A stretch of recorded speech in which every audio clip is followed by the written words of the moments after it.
ಗದಗ ನಗರದಲ್ಲಿ ಜನಾಕ್ರೋಶ ಯಾತ್ರೆ. ಅಲ್ಪಸಂಖ್ಯಾತರ ಓಲೈಕೆಗೋಸ್ಕರವಾಗಿ ಹಿಂದುಳಿದ ಸಮುದಾಯಗಳನ್ನು ನಿರ್ಲಕ್ಷಿಸುತ್ತಿರುವ ಕಾಂಗ್ರೆಸ್ ವಿರುದ್ಧ ಜನಾಕ್ರೋಶ. ರೈತರ ಬಡವರ ವಿರೋಧಿಯಾಗಿರುವ ರಾಜ್ಯ ಕಾಂಗ್ರೆಸ್ ಸರ್ಕಾರ ಬದುಕಿದ್ದು ಸತ್ತಂತಾಗಿದೆ. ರಾಜ್ಯದಲ್ಲಿ ಕಾಂಗ್ರೆಸ್ ಸರ್ಕಾರ ಅಧಿಕಾರಕ್ಕೆ ಬಂದಾಗಿನಿಯದ ಅಗತ್ಯ ವಸ್ತುಗಳ ಬೆಲೆ ಏರಿಕೆ ಮಾಡಿದ್ದಾರೆ. ಬೆಲೆ ಏರಿಕೆ ಪರಿಣಾಮವಾಗಿ ರೈತರು, ಜನಸಾಮಾನ್ಯರು ಜೀವನ ಸಾಗಿಸುವುದು ಕಷ್ಟವಾಗುತ್ತಿದೆ. ಅಲ್ಪಸಂಖ್ಯಾತರ ಓಲೈಕೆಗೋಸ್ಕರವಾಗಿ ಹಿಂದುಳಿದ ಸಮುದಾಯಗಳನ್ನು ನಿರ್ಲಕ್ಷ್ಯ ಮಾಡುತ್ತಿರುವ ಕಾಂಗ್ರೆಸ್ ವಿರುದ್ಧ ಜನಾಕ್ರೋಶ ಯಾತ್ರೆಯನ್ನು ಹಮ್ಮಿಕೊಂಡಿದ್ದೇವೆ ಎಂದು ಬಿಜೆಪಿ ರಾಜ್ಯಾಧ್ಯಕ್ಷ ಬಿವೈ ವಿಜಯೇಂದ್ರ ಹೇಳಿದರು. ನಗರದ ಮಹಾತ್ಮ ಗಾಂಧಿ ವೃತ್ತದಲ್ಲಿ ಜನಾಕ್ರೋಶ ಯಾತ್ರೆಯ ಬಹಿರಂಗ ಅಧಿವೇಶನದಲ್ಲಿ ಮಾತನಾಡಿದ ಅವರು, ಬೆಲೆ ಏರಿಕೆಯಿಂದ ಬಡವರು ಕಣ್ಣೀರು ಹಾಕುತ್ತಿದ್ದಾರೆ. ರೈತರ, ಬಡವರ ವಿರೋಧಿಯಾಗಿರುವ ರಾಜ್ಯ ಸರ್ಕಾರ ಬದುಕಿದ್ದು ಸತ್ತಂತಾಗಿದೆ ಆಕ್ರೋಶ ವ್ಯಕ್ತಪಡಿಸಿದರು. ಪರಿಷತ್ ವಿರೋಧ ಪಕ್ಷದ ನಾಯಕ ಛಲವಾದಿ ನಾರಾಯಣ ಸ್ವಾಮಿ ಮಾತನಾಡಿ, ರಾಜ್ಯದಲ್ಲಿ ಬಿಸಿಲಿನ ತಾಪ ಏರುತ್ತಿರುವಂತೆ ರಾಜ್ಯ ಸರ್ಕಾರದ ಬಗ್ಗೆ ಜನಾಕ್ರೋಶವೂ ಏರುತ್ತಿದೆ. ಹಾಲಿನಿಂದ ಆಲ್ಕೋಹಾಲ್ವರೆಗೆ ಎಲ್ಲ ವಸ್ತುಗಳ ಬೆಲೆ ಏರಿಕೆಯಾಗಿದ್ದು ಜನರು ಆಕ್ರೋಶಗೊಂಡಿದ್ದಾರೆ ಎಂದು ಹೇಳಿದರು. ಶಾಸಕ ಸಿ. ಪಾಟೀಲ ಮಾತನಾಡಿ, ಪಂಚ ಗ್ಯಾರಂಟಿಗಳ ಮೂಲಕ ಅಧಿಕಾರಕ್ಕೆ ಬಂದ ಕಾಂಗ್ರೆಸ್ ಸರ್ಕಾರ ಈಗ ಜನರ ರಕ್ತ ಹೀರುತ್ತಿದೆ. 48 ಅಗತ್ಯ ವಸ್ತುಗಳ ಬೆಲೆ ಏರಿಕೆ ಮಾಡಿದ್ದಾರೆ. ಕಸಕ್ಕೂ ತೆರಿಗೆ ವಿಧಿಸುತ್ತಿದ್ದಾರೆ. ಅವಧಿ ಪೂರ್ಣಗೊಳಿಸುವ ವೇಳೆಗೆ 10 ಲಕ್ಷ ಕೋಟಿ ರು. ಸಾಲ ಮಾಡಿ ರಾಜ್ಯವನ್ನು ದಿವಾಳಿ ಮಾಡುತ್ತಾರೆ. ಇಂತಹ ಸರ್ಕಾರವನ್ನು ಜನರು ಕಿತ್ತೊಗೆಯಬೇಕು ಎಂದು ಆಗ್ರಹಿಸಿದರು. ಶಾಸಕ ಜನಾರ್ದನ ರೆಡ್ಡಿ ಮಾತನಾಡಿ, ಕಾಂಗ್ರೆಸ್ ಸರ್ಕಾರ ಜನರಿಗೆ ಪಂಚ ಗ್ಯಾರಂಟಿ ಹೆಸರಿನಲ್ಲಿ ಸ್ವಲ್ಪ ಹಣ ಕೊಟ್ಟು ಎಲ್ಲ ವಸ್ತುಗಳ ಬೆಲೆ ಏರಿಕೆ ಮಾಡುವ ಮೂಲಕ 10 ಕೈಗಳಿಂದ ಜನರ ಜೇಬಿಗೆ ಕೈಹಾಕಿ ಹಣ ಕಸಿಯುತ್ತಿದೆ ಎಂದು ಆರೋಪ ಮಾಡಿದರು. ಶಾಸಕ ಚಂದ್ರು ಲಮಾಣಿ ಮಾತನಾಡಿದರು. ಕಾರ್ಯಕ್ರಮದಲ್ಲಿ ವಿಪ ಸದಸ್ಯರಾದ ಎನ್. ರವಿಕುಮಾರ, ಎಸ್.ವಿ. ಸಂಕನೂರ, ಹರೀಶ ಪೂಂಜ, ಮಾಜಿ ಶಾಸಕ ಕಳಕಪ್ಪ ಬಂಡಿ, ಮುಖಂಡರಾದ ಎಂ.ಎಸ್. ಕರಿಗೌಡ್ರ, ಎಂ.ಯಾ. ಹಿರೇಮಠ, ಶರಣ್ ಪಾಟೀಲ, ವಸಂತ ಪಡಗದ ಸೇರಿ ನಗರಸಭೆ ಬಿಜೆಪಿ ಸದಸ್ಯರು, ಕಾರ್ಯಕರ್ತರು ಪಾಲ್ಗೊಂಡಿದ್ದರು. ಗದಗ ನಗರದ ಬಸವೇಶ್ವರ ವೃತ್ತದಿಂದ ಆರಂಭವಾದ ರ್ಯಾಲಿಯಲ್ಲಿ ಸಾವಿರಾರು ಕಾರ್ಯಕರ್ತರು ಪಾಲ್ಗೊಂಡಿದ್ದರು. ರ್ಯಾಲಿಯುದ್ದಕ್ಕೂ ಪಟಾಕಿ ಸಿಡಿಸಿ ಹೂವಿನ ಮಳೆ ಸುರಿಸಿದರು.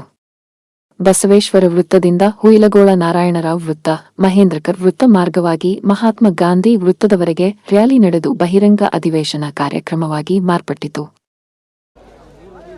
ಸನ್ಮಾನ್ಯ ಸಿದ್ದರಾಮಯ್ಯನವರು ಜನರಿಗೆ ಅನುಕೂಲವಾಗುವಂತ 5 ಗ್ಯಾರಂಟಿಗಳನ್ನು ಕೊಟ್ಟರು. ಗ್ಯಾರಂಟಿಗಳಿಗೆ ನಮ್ಮ ಪಕ್ಷ ಯಾವತ್ತೂ ವಿರೋಧಿಲ್ಲ. ಚುನಾಯಿತ ಸರ್ಕಾರಗಳು ಬಡ ಜನರ, ಬಡತನ ರೇಖೆಯಿಂದ ಕೆಳಗಿರ್ತಕ್ಕಂಥ ಜನರ ಕಣ್ಣೀರನ್ನು ಒರೆಸಬೇಕು. ಏನು ಚುನಾವಣಾ ತಂತ್ರಗಾರಿಕೆ ಮಾಡುವಂತ ಗನಗೌಡ ಸನ್ಮಾನ್ಯ ಮುಖ್ಯಮಂತ್ರಿಗಳಿಗೆ ಒಂದಿಷ್ಟು ಸಲಹೆಗಳನ್ನು ಕೊಟ್ಟ. ಭಾಗ್ಯಲಕ್ಷ್ಮಿ, ಸಾರಿಗೆ ವ್ಯವಸ್ಥೆ, ಇಂಥ 5 ಗ್ಯಾರಂಟಿ ಬರದೊಳಗೆ ಹೇಳಿಬಿಟ್ರು ಸಿದ್ದರಾಮಯ್ಯನವರು. ಕಾಕಾ ಪಾಟೀಲ್ ನಿನಗೂ ಫ್ರೀ, ಮಾದೇವಪ್ಪ ನಿನಗೂ ಫ್ರೀ, ನನಗೂ ಫ್ರೀ, ನನ್ನ ಹೆಂಡತಿಗೂ ಫ್ರೀ. ಪ್ರಾರಂಭ ದಿವಸದಲ್ಲಿ 1-2 ತಿಂಗಳು ಕೊಟ್ರು. ಆಮೇಲೆ ನಾನು ಅದನ್ನ ಮಾತಾಡ್ತೇನೆ ಮರಾಯ ನೋಡ್ರಿ, ಸಿದ್ದರಾಮಯ್ಯನವರ ಸಾಮಾನ್ಯ ಜನರು ಮಾಡಾಕಂತ ನಿಮ್ಮ ಕತೆ. ಹೆಂಡತಿಗೆ ಸ್ವಲ್ಪ ಅವಕಾಶ ಮಾಡಿಕೊಟ್ಟ, ಅದ್ರ 3 ಪಟ್ಟು ಗಂಡನ ಕಿಸದಿಂದ ರೊಕ್ಕ ಕಸೊಟ್ಟ. 48 ಕ್ಷೇತ್ರದ ಬೆಲೆಗಳನ್ನು ಏರಿಕೆ ಮಾಡ್ಯಾರ. ಜನನಕ್ಕ ಟ್ಯಾಕ್ಸ್ ಕೊಡಬೇಕು, ಮರಣ ಉತ್ತಾರ ತಗೋಬೇಕಾದ್ರೆ ಟ್ಯಾಕ್ಸ್ ಕೊಡಬೇಕು. ಕಸಕ್ಕೆ ಟ್ಯಾಕ್ಸ್ ಹಾಕಿದ್ದು ಈ ರಾಷ್ಟ್ರದೊಳಗೆ ಯಾವ್ದಾದ್ರ ಸರ್ಕಾರ ಇದ್ರೆ ಅದು ಸನ್ಮಾನ್ಯ ಸಿದ್ದರಾಮಯ್ಯ ನೇತೃತ್ವದ ಸರ್ಕಾರ. ಬಹುತೇಕ ಎಲ್ಲ ಬೆಲೆಗಳನ್ನು ಏರಿಕೆ ಮಾಡಿ, ಹಿಂದಿನ ಸರ್ಕಾರ ಚುನಾವಣೆ ಬಂದಾಗ 25,000 ಕೋಟಿ ರೂಪಾಯಿಗಳನ್ನ ರಾಜ್ಯದ ಖಜಾನೆಯಲ್ಲಿ ಇಟ್ಟಿದ್ದೀವಿ. ಈ ಬಂದ ಸರ್ಕಾರ 1ನೇ ವರ್ಷ 25,000 ಖರ್ಚು ಮಾಡಿ 1 ಲಕ್ಷ ಕೋಟಿ ಸಾಲ ಮಾಡಿದ್ರು. ಈಗ 1 ಲಕ್ಷ ಕೋಟಿ ಸಾಲ ಮಾಡ್ಯಾರ. ಇನ್ನು 3 ವರ್ಷದೊಳಗೆ ಇನ್ನೊಂದು 5 ಲಕ್ಷ ಕೋಟಿ ಸಾಲ ಮಾಡಿ ಕರ್ನಾಟಕ ರಾಜ್ಯಕ್ಕೆ 10 ಲಕ್ಷ ಕೋಟಿಗಳ ಸಾಲವನ್ನು ಮಾಡ್ತಾರ. ಮುಂದೆ ಬಂದಂತ ಸರ್ಕಾರಗಳು ಆ ಸಾಲದ ಬಡ್ಡಿಯನ್ನು ತೀರಿಸೋ ಕೆಲಸ ಅಷ್ಟೇ ಮಾಡ್ಬೇಕಾಗೈತಿ. ಇಂಥ ದುಡಾಡಳಿತವನ್ನು ಕಿತ್ತೊಗಿಬೇಕು. ಈ ಸರ್ಕಾರವನ್ನು ಕಿತ್ತೊಗಿಲಿಕ್ಕೆ ಹೋರಾಟ ಮಾಡ್ಬೇಕಂತ ಹೇಳಿ ಇಂಥ ಸುಡು ಬಿಸಿಲಲ್ಲೂ ನಮ್ಮ ರಾಜ್ಯಾಧ್ಯಕ್ಷರಾದಂಥ ವಿಜೇಂದ್ರ ಅವರು ಈ ಜನಾಕ್ರೋಶ ಯಾತ್ರೆಯನ್ನು ಕೈಗೊಂಡಿದ್ದಾರೆ. ಅಪೂರ್ಣವಾದಂಥ ಬೆಂಬಲವನ್ನು ಕೊಟ್ಟಿದ್ದೀರಿ. ಇಂಥ ಯಾತ್ರೆ ಬಹಳ ಯಶಸ್ವಿಯಾಗಿ ಗದಗ ಜಿಲ್ಲೆಯಲ್ಲಿ ನಡೆದಿದೆ. ಇಂಥ ಯಾತ್ರೆಯನ್ನು ಕೈಗೊಂಡಂಥ ವಿಜೇಂದ್ರ ಅವರಿಗೆ ನಾನು ಅಭಿನಂದನೆ ಸಲ್ಲಿಸಿ ಆದಷ್ಟು ಬೇಗನೆ ನಾವು ನೀವೆಲ್ಲರೂ ಸೇರಿಕೊಂಡು ಈ ಸರ್ಕಾರವನ್ನು ಕಿತ್ತೆಸುವಂತ ಕಾರ್ಯಕ್ರಮವನ್ನು ಮಾಡೋಣ ಅನ್ನುವಂಥ ಮಾತನ್ನು ಹೇಳಿ ನನ್ನ 2 ಮಾತುಗಳನ್ನು ನಾನು ಮುಗಿಸ್ತೇನೆ. ಜೈ ಹಿಂದ್, ಜೈ ಕರ್ನಾಟಕ, ಜೈ ಬಿಜೆಪಿ. ಇವತ್ತು ನಮ್ಮ ಸಂಸ್ಕೃತಿ, ನಮ್ಮ ಸನಾತನ ಧರ್ಮದ ಬಗ್ಗೆ ಎಲ್ಲಿ ಹೋದ್ರೂ ಕೂಡ ನಮ್ಮಲ್ಲಿರುವಂತಹ ಒಗ್ಗಟ್ಟನ್ನ ಕೆಡಿಸುವಂತ ಒಂದು ಪ್ರಯತ್ನದಲ್ಲಿ ಸಿದ್ದರಾಮಯ್ಯ ಸರ್ಕಾರ ಇವತ್ತು ನಡೆಸ್ಕೊಂಡು ಹೋಗ್ತಾ ಇದೆ. ಇವತ್ತು ಬೆಲೆ ಏರಿಕೆಗಳು, ಅದ್ರ ಬಗ್ಗೆ ಎಲ್ಲ ನಮ್ಮ ನಾಯಕರುಗಳು ಮಾತಾಡ್ತಾನೆ ಇದ್ದಾರೆ. ಇವತ್ತು 5 ಗ್ಯಾರಂಟಿಗಳ ಹೆಸರಲ್ಲಿ ಜನರನ್ನ ಮರಳು ಮಾಡಿ ಅಧಿಕಾರಕ್ಕೆ ಬಂದಿರುವಂತ ಸಿದ್ದರಾಮಯ್ಯನವರು ಆ ಗ್ಯಾರಂಟಿಗೆ ಖರ್ಚು ಮಾಡೋ ಹಣಕ್ಕಿಂತ ಕೂಡ ಹೆಚ್ಚಾಗಿ ನಮ್ಮಲ್ಲಿ ಬೆಲೆ ಏರಿಕೆ ಮಾಡೋದ್ರ ಮೂಲಕ ಒಂದು ಕೈಯಿಂದ ಕೊಟ್ಟು ಇನ್ನೊಂದು 10 ಕೈಗಳಿಂದ ನಮ್ಮ ಜೋಬಿಗೆ ಕೈ ಹಾಕಿ ಇವತ್ತೇನು ಅವರು ಬೆಲೆ ಏರಿಕೆ ಮೂಲಕ ಇವತ್ತು ಮಾಡ್ತಾ ಇದ್ದಾರೆ, ಈ ಅನ್ಯಾಯವನ್ನ ಜನರಿಗೆ ತಿಳಿಸಬೇಕು ಅನ್ನುವಂತ ಒಂದು ಕಾರಣಕ್ಕೆ ಇವತ್ತು ವಿಜಯೇಂದ್ರ ಅವರ ನೇತೃತ್ವದಲ್ಲಿ ಎಲ್ಲ ನಾಯಕರುಗಳು ಕೂಡ ಇವತ್ತು ನಾವು ಗದಗಿಗೆ ಬಂದಿರುವಂತದ್ದು ಬಂಧುಗಳೇ. ಇವತ್ತು ಯಾವುದೇ ಒಂದು ವಿಚಾರದಲ್ಲಿ ಕೂಡ ಇವತ್ತು ಕಾನೂನು ಸುವ್ಯವಸ್ಥೆ ನಾವು ತಗೊಂಡ್ರೆ ಇವತ್ತು ಇಡೀ ಕರ್ನಾಟಕ ರಾಜ್ಯದಲ್ಲಿ ಈ 23-25 ಈ ಒಂದು ಸಂದರ್ಭದಲ್ಲಿ 1530 ಕೊಲೆಗಳು, 1500 ರೈತರ ಆತ್ಮಹತ್ಯೆಗಳು, ಇವತ್ತು ಯಾವುದೇ ಒಂದು ರೀತಿಯಲ್ಲಿ ಕೂಡ ಮಹಿಳೆಯರಿಗೆ ರಕ್ಷಣೆ ಇಲ್ಲದಿರುವಂತ ಒಂದು ಪರಿಸ್ಥಿತಿ. ಇವತ್ತು ಯಾವುದೇ ಒಂದು ರೀತಿಯಲ್ಲಿ ತಗೊಂಡ್ರು ಕೂಡ ಇಲ್ಲಿ ಇರುವಂತ ಗೃಹ ಸಚಿವ ಪರಮೇಶ್ವರ್ ಅವರು, ಸಿದ್ದರಾಮಯ್ಯ ಅವರ ಒಂದು ಸರ್ಕಾರ ಅಂತಂದ್ರೆ ಇದೊಂದು ರಾಕ್ಷಸರ ಸರ್ಕಾರ ಅಂತ ಹೇಳಿದ್ರು ಕೂಡ ತಪ್ಪಾಗ್ಲಾರದು ಬಂಧುಗಳೇ. ಇವತ್ತು ತುಂಬಾ ಒಂದು ಕ್ರೂರಿಗಳಾಗಿ ಇವತ್ತು ಒಂದು ಕ್ರೂರತ್ವದಿಂದ ರಾಕ್ಷಸತ್ವದಿಂದ ಇವತ್ತು ಈ ರಾಜ್ಯ ಸರ್ಕಾರವನ್ನು ಇವರು ನಡೆಸ್ತಾ ಇರುವಂತದ್ದು. ಇವತ್ತು ವಕ್ಫ್ ಕಾಯ್ದೆ ಬಗ್ಗೆ ನಾವು ಮಾತಾಡೋದಾಯ್ತು ಅಂತಂದ್ರೆ ಸನ್ಮಾನ್ಯ ಈ ದೇಶದ ನೆಚ್ಚಿನ ಪ್ರಧಾನಮಂತ್ರಿಗಳಾದ ನರೇಂದ್ರ ಮೋದಿ ಅವರು ಇವತ್ತೇನು ವಕ್ಫ್ ಕಾಯ್ದೆಯನ್ನು ತಿದ್ದುಪಡಿ ಮಾಡಿದ್ದಾರೆ, ಇವತ್ತು ಇಡೀ ಭಾರತದಲ್ಲಿ ಜಾತಿಗಳನ್ನ ಮೀರಿ ಇವತ್ತೇನು ಸುಮಾರು ಲಕ್ಷಾಂತರ ಎಕರೆಗಳನ್ನ ವಕ್ಫ್ ಕಾಯ್ದೆ ಮೂಲಕ ಇವತ್ತು ಅವ್ರ ಕೈಯಲ್ಲಿದ್ದೇನೋ ಕೇವಲ ಮುಸ್ಲಿಂ ಜನಾಂಗದಲ್ಲಿರುವಂತ ಕೇವಲ ಕೆಲವೊಂದು ಶ್ರೀಮಂತ ರಾಜಕಾರಣಿಗಳು ಅವರು ವೈಯಕ್ತಿಕವಾಗಿ ಬೆಳೆಯೋದಕ್ಕೆ ಮಾತ್ರ ಆ ವಕ್ಫ್ ಅನ್ನೋದು ಉಪಯೋಗ ಆಗ್ತಾ ಇತ್ತು. ಯಾವುದೇ ಬಡವರಿಗೆ ಉಪಯೋಗ ಆಗ್ತಾ ಇಲ್ಲ ಅನ್ನೋ ಕಾರಣಕ್ಕೆ ಬಡವರಿಗೂ ಒಳ್ಳೇದಾಗ್ಬೇಕು ಅಂತ ಹೇಳಿ ಇವತ್ತು ಸನ್ಮಾನ್ಯ ಮೋದಿ ಅವರು ಇವತ್ತು ಆ ವಕ್ಫ್ ಆಕ್ಟ್ ಅನ್ನ ತಗೊಂಡು ಬಂದ್ರೆ ಅಮಾಯಕ ಮುಸ್ಲಿಂಗಳನ್ನ ಬೀದಿಗಿಳಿಸಿ ರೊಚ್ಚಿಗೆಬ್ಬಿಸಿ ಇವತ್ತು ಎಲ್ಲಿ ನೋಡಿದ್ರೆ ಅಲ್ಲಿ ಇವತ್ತು ಬಂದ್ಗಳು ಸ್ಟ್ರೈಕ್ಗಳು ಮಾಡುವಂತ ಕೆಲಸ ಮಾಡ್ತಾ ಇದ್ದಾರೆ. ಇವತ್ತೆಲ್ಲ ನಾಳೆ ಅವ್ರಿಗೆಲ್ಲ ಅರ್ಥ ಆಗುತ್ತೆ ಇವತ್ತು ಯಾವ ರೀತಿ ಸಮಯ ಈ ಕಾಂಗ್ರೆಸ್ ಪಕ್ಷ ತಗೊಂಡು ಬರ್ತಾ ಇದೆ ಅಂತಂದ್ರೆ ಈ ರೀತಿ ಮುಸ್ಲಿಂಗಳನ್ನ ರೊಚ್ಚಿಗೆಬ್ಬಿಸಿ ರೋಡ್ಗೆ ಇಳಿಸೋದ್ರ ಮೂಲಕ ಹಿಂದೂಗಳಲ್ಲಿ ನಮ್ಮಲ್ಲಿ ಒಗ್ಗಟ್ಟು ಬರಬೇಕಾಗಿದೆ ಅಂತ ಹೇಳಿ ಇವತ್ತು ಅವರೇ ನಮಗೆ ಕಲಿಸ್ಕೊಡ್ತಾ ಇದ್ದಾರೆ ಬಂಧುಗಳೇ. ಇವತ್ತು ನಮ್ಮಲ್ಲಿ ನೋಡಿ ಇವತ್ತು ಜಾತಿ ಗಣತಿ ಅಂತ ಹೇಳಿ ನಾನೊಂದು ಮಾತನ್ನು ಹೇಳ್ತೀನಿ ತಮಗೆ. ವಿಜಯೇಂದ್ರ ಅವರ ನೇತೃತ್ವದಲ್ಲಿ ಯಾವತ್ತು ಜನಾಕ್ರೋಶ ಯಾತ್ರೆ ಪ್ರಾರಂಭ ಆಯಿತು, ಸಿದ್ದರಾಮಯ್ಯನ ಎದೆ ಕೂಡ ನಡುಗೋದು ಶುರು ಆಯಿತು. ಇದನ್ನ ಡೈವರ್ಟ್ ಮಾಡಬೇಕು. ಇನ್ನೊಂದು ಕಡೆ ಡಿ.ಕೆ. ಶಿವಕುಮಾರ್ ಮುಖ್ಯಮಂತ್ರಿ ಸೀಟಿಗೆ ಕಾಯ್ತಾ ಇದ್ದಾರೆ. ಯಾಕಂದ್ರೆ ಅವರಿಬ್ಬರ ನಡುವೆ ಅರ್ಧ ಸಿದ್ದರಾಮಯ್ಯ ಅರ್ಧ ಡಿ.ಕೆ. ಅಂತ ಹೇಳಿ ಒಪ್ಪಂದ ಆಗಿದೆ ಡೆಲ್ಲಿಯಲ್ಲಿ.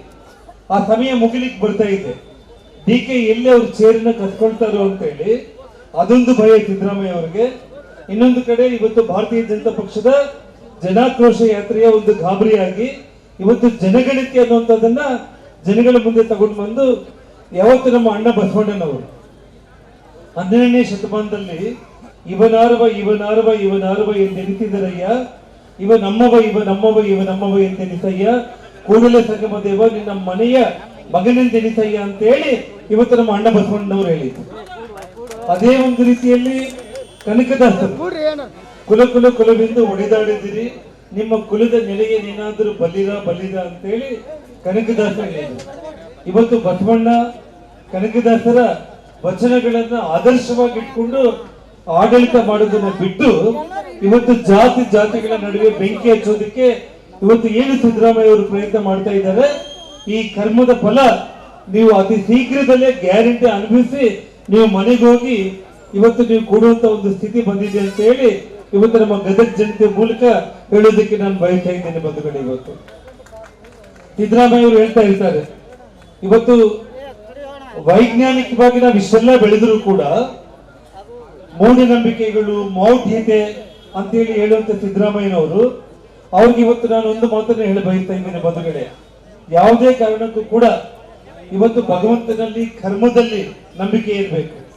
ಮೊನ್ನೆ ಬೆಳಗಾವಿಯಲ್ಲಿ ಚಿಕ್ಕೋಡಿಯಲ್ಲಿ ಶ್ರೀಕೃಷ್ಣ ಜಯಂತಿಯಲ್ಲಿ ಅವರು ಪಾಲ್ಗೊಂಡಿದ್ರು. ಪರಮಾತ್ಮ ಶ್ರೀಕೃಷ್ಣನ ಬಗ್ಗೆ ಮಾತಾಡೋದು ಬಿಟ್ಟು ಶ್ರೀಕೃಷ್ಣ ಅವ್ರ ಬಗ್ಗೆ ಕೂಡ ಜಾತಿಯನ್ನ, ಶ್ರೀಕೃಷ್ಣ ಯಾವ ಜಾತಿಯಲ್ಲಿ ಹುಟ್ಟಿದ್ರು, ಯಾದವ ಜನಾಂಗದಲ್ಲಿ ಹುಟ್ಟಿದ್ರು ಅಂದ್ರೆ ಜಾತಿಯನ್ನ ಅವ್ರು ಎತ್ತಿ ಕಟ್ಟುವಂತ ಪ್ರಯತ್ನ ಮಾಡ್ತಾ ಇದ್ದಾರೆ. ಆ ಪರಮಾತ್ಮ ಕೃಷ್ಣ ನಮ್ಮೆಲ್ಲರಿಗೂ ಕೂಡ ಬೇಕಾಗಿರುವಂತದ್ದು. ನಾವೆಲ್ಲರೂ ಕೂಡ ಮನೆಯಲ್ಲಿ ಹರೇ ಕೃಷ್ಣ ಕೃಷ್ಣ ಕೃಷ್ಣ ಹರೇ ಹರೇ ಅಂತ ಹೇಳಿ ನಾವು ಸ್ಮರಣೆ ಮಾಡ್ತೀವಿ. ನೀವು ಆ ಕೃಷ್ಣನ ಜಯಂತಿಯಲ್ಲಿ ಕೂಡ ಕೃಷ್ಣನ ಭಗವದ್ಗೀತೆ ಬಗ್ಗೆ ಮಾತಾಡಬೇಕಾಗಿತ್ತು, ಶ್ರೀಕೃಷ್ಣ ತೋರಿಸಿರೋ ಭಕ್ತಿ ಮಾರ್ಗದ ಬಗ್ಗೆ ಮಾತಾಡಬೇಕಾಗಿತ್ತು, ಶ್ರೀಕೃಷ್ಣನವರು ಭಗವದ್ಗೀತೆಯಲ್ಲಿ ಹೇಳಿರುವಂತ ಕರ್ಮ ಸಿದ್ಧಾಂತದ ಬಗ್ಗೆ ಮಾತಾಡಬೇಕಾಗಿತ್ತು. ಸಿದ್ದರಾಮಯ್ಯನವರೇ, ಇವತ್ತು ಕರ್ಮ ನೀವು ಮಾಡಿಕೊಂಡಿರುವಂತ ಕೆಟ್ಟ ಕರ್ಮ ನಿಮ್ಮ ಬೆನ್ನ ಹಿಂದೆ ಬಿದ್ದಿದೆ. ಜನಾರ್ದನ್ ರೆಡ್ಡಿ ಯಾವುದೇ ತಪ್ಪು ಮಾಡಿಲ್ಲ ಅಂದ್ರೂ ಕೂಡ ಜನಾರ್ದನ್ ರೆಡ್ಡಿ ಮೇಲೆ ಇಲ್ಲೇ ಸಲ್ಲದ ಆರೋಪಗಳನ್ನ ಮಾಡಿ ಪಾದಯಾತ್ರೆ ಮಾಡಿ ನೀವು ಜೈಲಿಗೆ ಕಳಿಸಿದ್ದೀರ. ಭಗವಂತ ಇವತ್ತು ನಾನು ಮತ್ತೆ ರಾಜಕೀಯಕ್ಕೆ ಬರಬೇಕು ಅಂತಂದಾಗ ಮೊದಲು ನಾನು ಹೆಜ್ಜೆ ಇಟ್ಟಿದ್ದು ಗದಗದಲ್ಲಿ ತೋಟದಾರಿ ಶ್ರೀಗಳ ಆಶೀರ್ವಾದ ತಗೊಂಡು, ಪುಟ್ಟರಾಜ ಗವಾಯಿಗಳ ಆಶೀರ್ವಾದ ತಗೊಂಡು ರಾಜಕೀಯ ಪುನರ್ಜನ್ಮ ಪಡೆಯೋದಕ್ಕೆ ನಾನು ಬಂದೆ. ನಾನು ಗದಗಲ್ಲೇ ಚುನಾವಣೆಗೆ ನಿಲ್ಬೇಕನ್ನುವಂತ ಒಂದು ಮನಸ್ಥಿತಿ ಇಲ್ಲಿರುವಂತ ಎಲ್ಲ ಜನರ ಒಂದು ಅಭಿಮಾನ ಇದ್ರೂ ಕೂಡ ಆಂಜನೇಯನ ಪಾದ ಇಟ್ಕೊಂಡು ನಾನು ಗಂಗಾವತಿಗೆ ಹೋದೆ. ನಾನು ನೋಡಿ ಕರ್ಮ ಅನ್ನೋದು ಯಾವ ರೀತಿ ಇರುತ್ತೆ ಅಂದ್ರೆ, ಸಿದ್ದರಾಮಯ್ಯನವರೇ ನೀವು ಕರ್ಮನ ನಂಬೋದಿಲ್ಲ ಅಂದ್ರೂ ಕೂಡ ನೀವು ಕರ್ಮ ನಂಬಲೇಬೇಕು. ಯಾಕೆ ಅಂತಂದ್ರೆ 1000 ಹಸುಗಳನ್ನ ನಾವು ಒಂದು ಕಡೆ ಕಟ್ಟಾಕಿ ಒಂದು ಕರುವನ್ನ ನಾವು ಬಿಟ್ರೆ ಆ ಕರು ಆ ತಾಯಿ ಆಕಳ ಹತ್ರ ಹೋಗಿ ಹಾಲು ಕುಡಿಯುತ್ತೆ ಆಗ್ಲಿ, ಆ 1000 ಆಕಳಗಳಿದ್ರು ಕೂಡ ತನ್ನ ತಾಯಿಯನ್ನ ಆ ತಾಯಿ ಹಸು ಹತ್ರನೇ ಹೋಗಿ ಆಕಳ ಕುಡಿಯುತ್ತೆ. ಸಿದ್ದರಾಮಯ್ಯನವರು ನೀವು ಮಾಡಿಕೊಂಡಿರುವಂತ ಪಾಪದ ಕರ್ಮ ಇವತ್ತು ನಿಮ್ಮ ಬೆನ್ನ ಹಿಂದೆ ಬಿದ್ದಿದೆ. ಇದೇ ಜನಾರ್ದನ್ ರೆಡ್ಡಿ ವಿಧಾನಸಭೆಯಲ್ಲಿ ಹೆಜ್ಜೆ ಇಟ್ಟಿದ್ದಾನೆ. ಇವತ್ತು ನೀವು ಮುಖ್ಯಮಂತ್ರಿಗಳಾಗಿದ್ದೀರಿ. ಬಳ್ಳಾರಿಗೆ ನೀವು ಪಾದಯಾತ್ರೆ ಬಂದ್ರೆ ಇವತ್ತು ವಿಜಯೇಂದ್ರ ಅವರ ನೇತೃತ್ವದಲ್ಲಿ ಮುಡಾ ಹಗರಣದಲ್ಲಿ ನೀವು ಸಿಗಾಕೊಂಡಿದ್ದಕ್ಕೆ ಇವತ್ತು ವಿಜಯೇಂದ್ರ ಅವರು ನಮ್ಮ ಜೊತೆಯಲ್ಲಿ ಸೇರಿ ಇವತ್ತು ಮೈಸೂರಿಗೆ ಪಾದಯಾತ್ರೆ ಮಾಡಿದ್ರು. ಇವತ್ತು ಜೈಲ್ ಕಂಬಿಗಳನ್ನ ಎಣಿಸೋ ದಿನಗಳು ಇನ್ನ ದೂರ ಇಲ್ಲ ನಿಮಗೆ. ಇವತ್ತು ನೀವೇನು ಬಡವರಿಗೆ, ಶೋಷಿತ ವರ್ಗಗಳು, ಹಿಂದುಳಿದ ವರ್ಗಗಳು ಶ್ರೀಮಂತರಾಗಬೇಕು, ಏನ್ ಬಡವರು ಬಡವರಾಗಿ ಉಳಿಬೇಕಂತ ಹೇಳಿ ಇವತ್ತು ಸಿದ್ದರಾಮಯ್ಯ ಅವರು ನೀವು ಮಾತಾಡ್ತಾ ಇದ್ದೀರಿ. ಮುಡಾ ಹಗರಣದಲ್ಲಿ 64 ಕೋಟಿ ಅಂತ ಹೇಳಿ ಮಾಧ್ಯಮಗಳಲ್ಲಿ ಬರೀತಾ ಇದ್ರು. ಬಂಧುಗಳೇ, ನಾನು ಹೇಳಿದೆ 64 ಕೋಟಿ ಅಲ್ಲ, ಅದು 4-5 ಸಾವಿರ ಕೋಟಿ ಹಗರಣ ಇವತ್ತು ಸಿದ್ದರಾಮಯ್ಯ ಅವರ ಕುಟುಂಬ ಮಾಡಿರುವಂತದ್ದು. ಇವತ್ತು ಇಡಿ ಡಿಪಾರ್ಟ್ಮೆಂಟ್ಗೆ ಎಲ್ಲ ಸಾಕ್ಷಿಗಳು ಹೋಗಿ ಇವತ್ತು ಸಾಕ್ಷಿಯನ್ನು ಕೊಟ್ಟು ಬಂದಿದ್ದಾರೆ. ಸರ್, ನಮ್ಮ ಇದ್ರ ಮೇಲೆ ನಾಮಕೆ ವಾಸ್ತೆ ಫ್ಲಾಟ್ ಮಾಡಿದ್ದಾರೆ, ಆದ್ರೆ ಆ ಫ್ಲಾಟ್ ಅನ್ನ ಮತ್ತೆ ನಾವು ವಾಪಸ್ ಸಿದ್ದರಾಮಯ್ಯ ಅವರ ಮಕ್ಕಳಿಗೆ ನಾವು ಕೊಡಬೇಕು ಅಂತ ಹೇಳಿ ಇವತ್ತು 900 ಮಂದಿ ಹೋಗಿ ಇಡಿಯಲ್ಲಿ ಸ್ಟೇಟ್ಮೆಂಟ್ ಮಾಡಿ ಬಂದಿದ್ದಾರೆ. ಇವತ್ತು ನೀವು ತಪ್ಪಿಸ್ಕೊಳ್ಳೋದಕ್ಕೆ ಸಾಧ್ಯನೇ ಇಲ್ಲ. ಯಾವುದೇ ಕಾರಣಕ್ಕೂ ಕೂಡ ನೀವು 100ಕ್ಕೆ 100 ಕರ್ಮದ ಫಲ ನೀವು ಅನುಭವಿಸಲೇಬೇಕು. ಈ ರಾಜ್ಯದ ಜನರನ್ನ ನೀವು ದಿಕ್ಕು ತಪ್ಪಿಸಿ ಬೆಲೆ ಏರಿಕೆಯನ್ನ ಮಾಡಿ ಜನಗಣತಿ ಅನ್ನುವಂತ ಒಂದು ನೆಪದಲ್ಲಿ ರಾಜ್ಯದ ಜನರ ನಡುವೆ ಒಗ್ಗಟ್ಟನ್ನ ತಾವು ಇವತ್ತೇನು ಹೊಡಿಬೇಕಂತ ಪ್ರಯತ್ನ ಮಾಡ್ತಾ ಇದ್ದೀರಿ. ಈ ಎಲ್ಲ ಪಾಪದ ಕೂಡ ತುಂಬುವಂತ ಸಮಯ ಬಂದಿರೋ ಕಾರಣನೇ ಇವತ್ತು ಭಾರತೀಯ ಜನತಾ ಪಕ್ಷ ವಿಜಯೇಂದ್ರ ಅವರ ನೇತೃತ್ವದಲ್ಲಿ ಈ ಜನಾಕ್ರೋಶ ಯಾತ್ರೆಗೆ ಇವತ್ತು ನಾವು ಬಂದಿದ್ದೀವಿ ಅನ್ನೋ ಮಾತನ್ನ ಹೇಳ್ತಾ, ಬರುವಂತ ದಿನಗಳಲ್ಲಿ ಹೆಚ್ಚು ನಾಯಕರುಗಳೆಲ್ಲ ಮಾತಾಡುವಂತ ಒಂದು ಪರಿಸ್ಥಿತಿ ಇರೋ ಕಾರಣ ಬರೋ ದಿನಗಳಲ್ಲಿ ನಮ್ಮ ಪಕ್ಷದ ಪರವಾಗಿ ನಾನು ಮತ್ತೆ ಗದಗಿಗೆ ನಾನು ಬರ್ತೀನಿ, ಬೀದಿಗೆ ನಾನು ಬರ್ತೀನಿ, ನಾನು ಸಂಧಿಗೆ ಬರ್ತೀನಿ, ಇಡೀ ಹಳ್ಳಿಗೂ ನಾನು ಬರ್ತೀನಿ. ಖಂಡಿತವಾಗ್ಲೂ ಕೂಡ ಭಾರತೀಯ ಜನತಾ ಪಕ್ಷ ಇಲ್ಲಿ ಗೆಲ್ಲೋವರೆಗೂ ಕೂಡ ನಾನು ನಿದ್ದೆ ಮಾಡಲ್ಲ ಅನ್ನೋಂತ ಭರವಸೆಯ ಮಾತನ್ನು ಕೊಟ್ಟು ಇದನ್ನೆರಡು ಮಾತುಗಳನ್ನ ನಾನು ಮುಕ್ತಾಯ ಮಾಡ್ತಾ ಇದ್ದೇನೆ. ಜೈ ಹಿಂದ್, ಜೈ ಕರ್ನಾಟಕ. ದಗದಗಿಸುವ ಬಿಸಿಲಿನಲ್ಲೂ ಕೂಡ ಮರಳು ಹಾಕಿದ್ರೂ ಕೂಡ ತಳಗಡೆ ಇಳಿಯೋದೇ ಇಲ್ಲ ಅಂತ ಕಾಣುತ್ತೆ.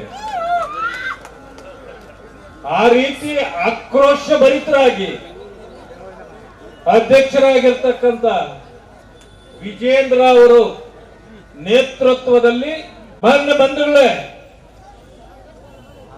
ಇಡೀ ರಾಜ್ಯದಲ್ಲಿ ಈ ಬಿಸಿಲಿನ ತಾಪ ಯಾವ ರೀತಿ ಏರ್ತಾ ಇದೆಯೋ ಜನಾಕ್ರೋಶವು ಅದೇ ರೀತಿ ಏರ್ತಾ ಇದೆ. ಯಾಕೆ? ಹಾಲಿನ ಬೆಲೆ ಹೆಚ್ಚಿಸಿದ್ದೀರಿ, ನೀರಿನ ಬೆಲೆ ಹೆಚ್ಚಿಸಿದ್ದೀರಿ, ದವಸ ಧಾನ್ಯಗಳ ಬೆಲೆ ಹೆಚ್ಚಿಸಿದ್ದೀರಿ. ಏನ್ ಹೆಚ್ಚಿಲ್ಲ ನೀವು. 2 ಸಾರಿ ಆಯ್ತು, 3 ಸಾರಿ ಆಯ್ತು, ಪೆಟ್ರೋಲ್ ಆಯ್ತು, ಡೀಸೆಲ್ ಆಯ್ತು. ಹಾಲಿನಿಂದ ಹಿಡಿದು ಆಲ್ಕೋಹಾಲ್ವರೆಗೆ ಎಲ್ಲ ಹೆಚ್ಚಿಸ್ಬಿಟ್ಟಿದ್ದೀರಿ. ಇನ್ನೇನು ಉಳಿಸಿದ್ದೀರಪ್ಪ? ಇನ್ನು ಇಷ್ಟು ಹೇಳಿದ ಮೇಲೆ ಜನರಿಗೆ ಆಕ್ರೋಶ ಬರುತ್ತೋ ಇಲ್ಲ? ನಮ್ಮಣ್ಣ ಎಷ್ಟು ಚೆನ್ನಾಗಿ ತಲೆ ಆಡಿಸ್ತಾರೆ. ಆಲ್ಕೋಹಾಲ್ ಹೆಚ್ಚಿತು ಅಂದ್ರೆ ಸಿಟ್ಟು ಬಂದ್ಬಿಟ್ಟಿದೆ ಅವ್ರಿಗೆ.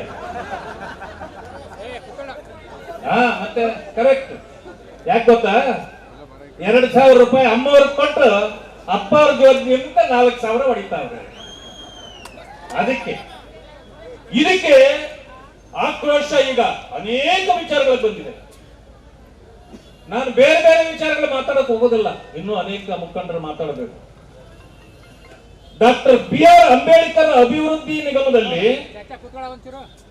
ಬಡತನ ಯೋಜನೆಯಲ್ಲಿ ಕಳೆದ 2 ವರ್ಷದಿಂದ 1 ರೂಪಾಯಿಯೂ ಬಂದಿಲ್ಲ ಅಂತ ಹೇಳಿ ನನಗೆ ಚೀಟಿ ಕಳಿಸಿದ್ದಾರೆ ನಮ್ಮ ಮಂಜುನಾಥ್ ಶಲವಾದಿ.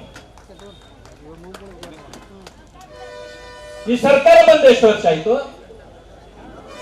ಇವ್ರು ಕಳಿಸಿರೋದು ಏನಿದೆ? 2 ವರ್ಷ ಅಂತಲೇ ಇದೆ. ಅಂದ್ರೆ ಅರ್ಥ ಏನು? ನಮ್ಮ ಸರ್ಕಾರ ಇದ್ದಾಗ ನಾವು ಪರಿಶಿಷ್ಟ ಜಾತಿ ವರ್ಗಗಳಿಗೆ ಯಾವುದೇ ನಿಗಮ ಇರಬಹುದು, ಎಲ್ಲಾ ನಿಗಮಗಳಿಂದಲೂ ಕೂಡ ಅವರ ಸಮಸ್ಯೆಗಳಿಗೆ ಪರಿಹಾರ ಕೊಡ್ತಕ್ಕಂಥ ಕೆಲಸವನ್ನ ನಾವು ಮಾಡಿದ್ವಿ. ಈ ಸರ್ಕಾರ ಬಂದ ಮೇಲೆ 1 ರೂಪಾಯಿ ಬಿಡುಗಡೆ ಮಾಡಿಲ್ಲ. ದಲಿತ ಸಮುದಾಯಗಳಿಗೆ ಭೂಮಿ ಕೊಟ್ಟಿದ್ರಿ, ಕೊಟ್ಟಿಲ್ಲ. ಬೋರ್ವೆಲ್ ಹಾಕ್ಸಿದ್ದೀರಿ, ಇಲ್ಲ. ನಾವು ಬೋರ್ವೆಲ್ ಹಾಕ್ಸಿದ್ವಲ್ಲ, ಅದಕ್ಕಿನ್ನೂ ಮೋಟ್ರೆ ಕೊಟ್ಟಿಲ್ಲ, ಎಲೆಕ್ಟ್ರಿಸಿಟಿ ಕೊಟ್ಟಿಲ್ಲ. ಅಂದಮೇಲೆ ಜನಾಕ್ರೋಶ ಬರೋದಿಲ್ವ ನಿಮ್ಮ ಮೇಲೆ? ಸಿದ್ದರಾಮಯ್ಯ ಹೇಳ್ತಾರೆ, ಗದಗ್ನಲ್ಲಿ ನೋಡ್ರಿ ತಣ್ಣಗಿದೆ, ಬಿಸಿಲೇ ಇಲ್ಲ ಅಂತಾರೆ. ಸತ್ಯನಾ? ಇಂಥ ಸುಳ್ಳನ್ನು ಎಲ್ಲರಿಗೂ ತಂದಿಡಕ್ಕಾಗತ್ತಾ? ಎಲ್ಲಾ ಸುಳ್ಳೆ. ಅದಕ್ಕೆ ನಾನು ಹೇಳ್ತೇನೆ, ಆಗಾಗ ಈ ಕಾಂಗ್ರೆಸ್ ಅನ್ನೋದೇ ಒಂದು ಡೇಂಜರ್. ಈ ಡೇಂಜರ್ ಕಾಂಗ್ರೆಸ್ ಅನ್ನ ನಾವು ಮನೆಗೆ ಕಳಿಸ್ಬೇಕು. ಅದು ಎಷ್ಟನೇ ಗ್ಯಾರಂಟಿ ಇಟ್ಕೊಳ್ಳೋಣ? 6ನೇ ಗ್ಯಾರಂಟಿ ಇಟ್ಕೊಳ್ಳೋಣ. ಅವ್ರದ್ದು 5, ಈಗ ನಮ್ಮದು 6ನೇ ಗ್ಯಾರಂಟಿ ಕೊಟ್ಬಿಡೋಣ. ಕಾಂಗ್ರೆಸ್ ದಲಿತ ವಿರೋಧಿ ಯಾಕೆ? ಬಾಬಾ ಸಾಹೇಬ್ ಅಂಬೇಡ್ಕರ್ ಅವರನ್ನ ಸೋಲಿಸಿದ್ಯಾರು? ಕಾಂಗ್ರೆಸ್ ಸೋಲಿಸಿದ್ರು. ಆಮೇಲೆ ಬಾಬಾ ಸಾಹೇಬ್ ಅಂಬೇಡ್ಕರ್ ಹೇಳ್ತಾರೆ, ಈ ಕಾಂಗ್ರೆಸ್ ಅಯೋಗ್ಯರ ಕಾಂಗ್ರೆಸ್, ಇದು ಸುಡುವ ಮನೆ. ಬಡವರಾಗ್ಲಿ, ಹಿಂದುಳಿದವರಾಗ್ಲಿ, ದಲಿತರಾಗ್ಲಿ ಈ ಮನೆ ಪ್ರವೇಶ ಮಾಡಬೇಡಿ, ಮಾಡಿದರೆ ನೀವು ಸುಟ್ಟು ಹೋಗ್ತೀರಿ. ಅವರು ನಮಗೆ ಮೊದಲೇ ಹೇಳಿ ಹೋಗಿದ್ದಾರೆ. ಆದರೂ ಕೂಡ ಅಂಬೇಡ್ಕರನ್ನ ವಿರೋಧಿಸುವ ಕೆಲವರು ಇನ್ನೂ ಕಾಂಗ್ರೆಸ್ ಅಲ್ಲಿ ಇದ್ದಾರೆ. ಮೋದಿಜಿ ಅವರು ಈ ದೇಶದಲ್ಲಿ ಬಾಬಾ ಸಾಹೇಬ್ ಅಂಬೇಡ್ಕರ್ ಅವರಿಗೆ ಹೆಚ್ಚಿನ ಗೌರವ ಕೊಡುವ ಕೆಲಸ ಮಾಡಿದರು.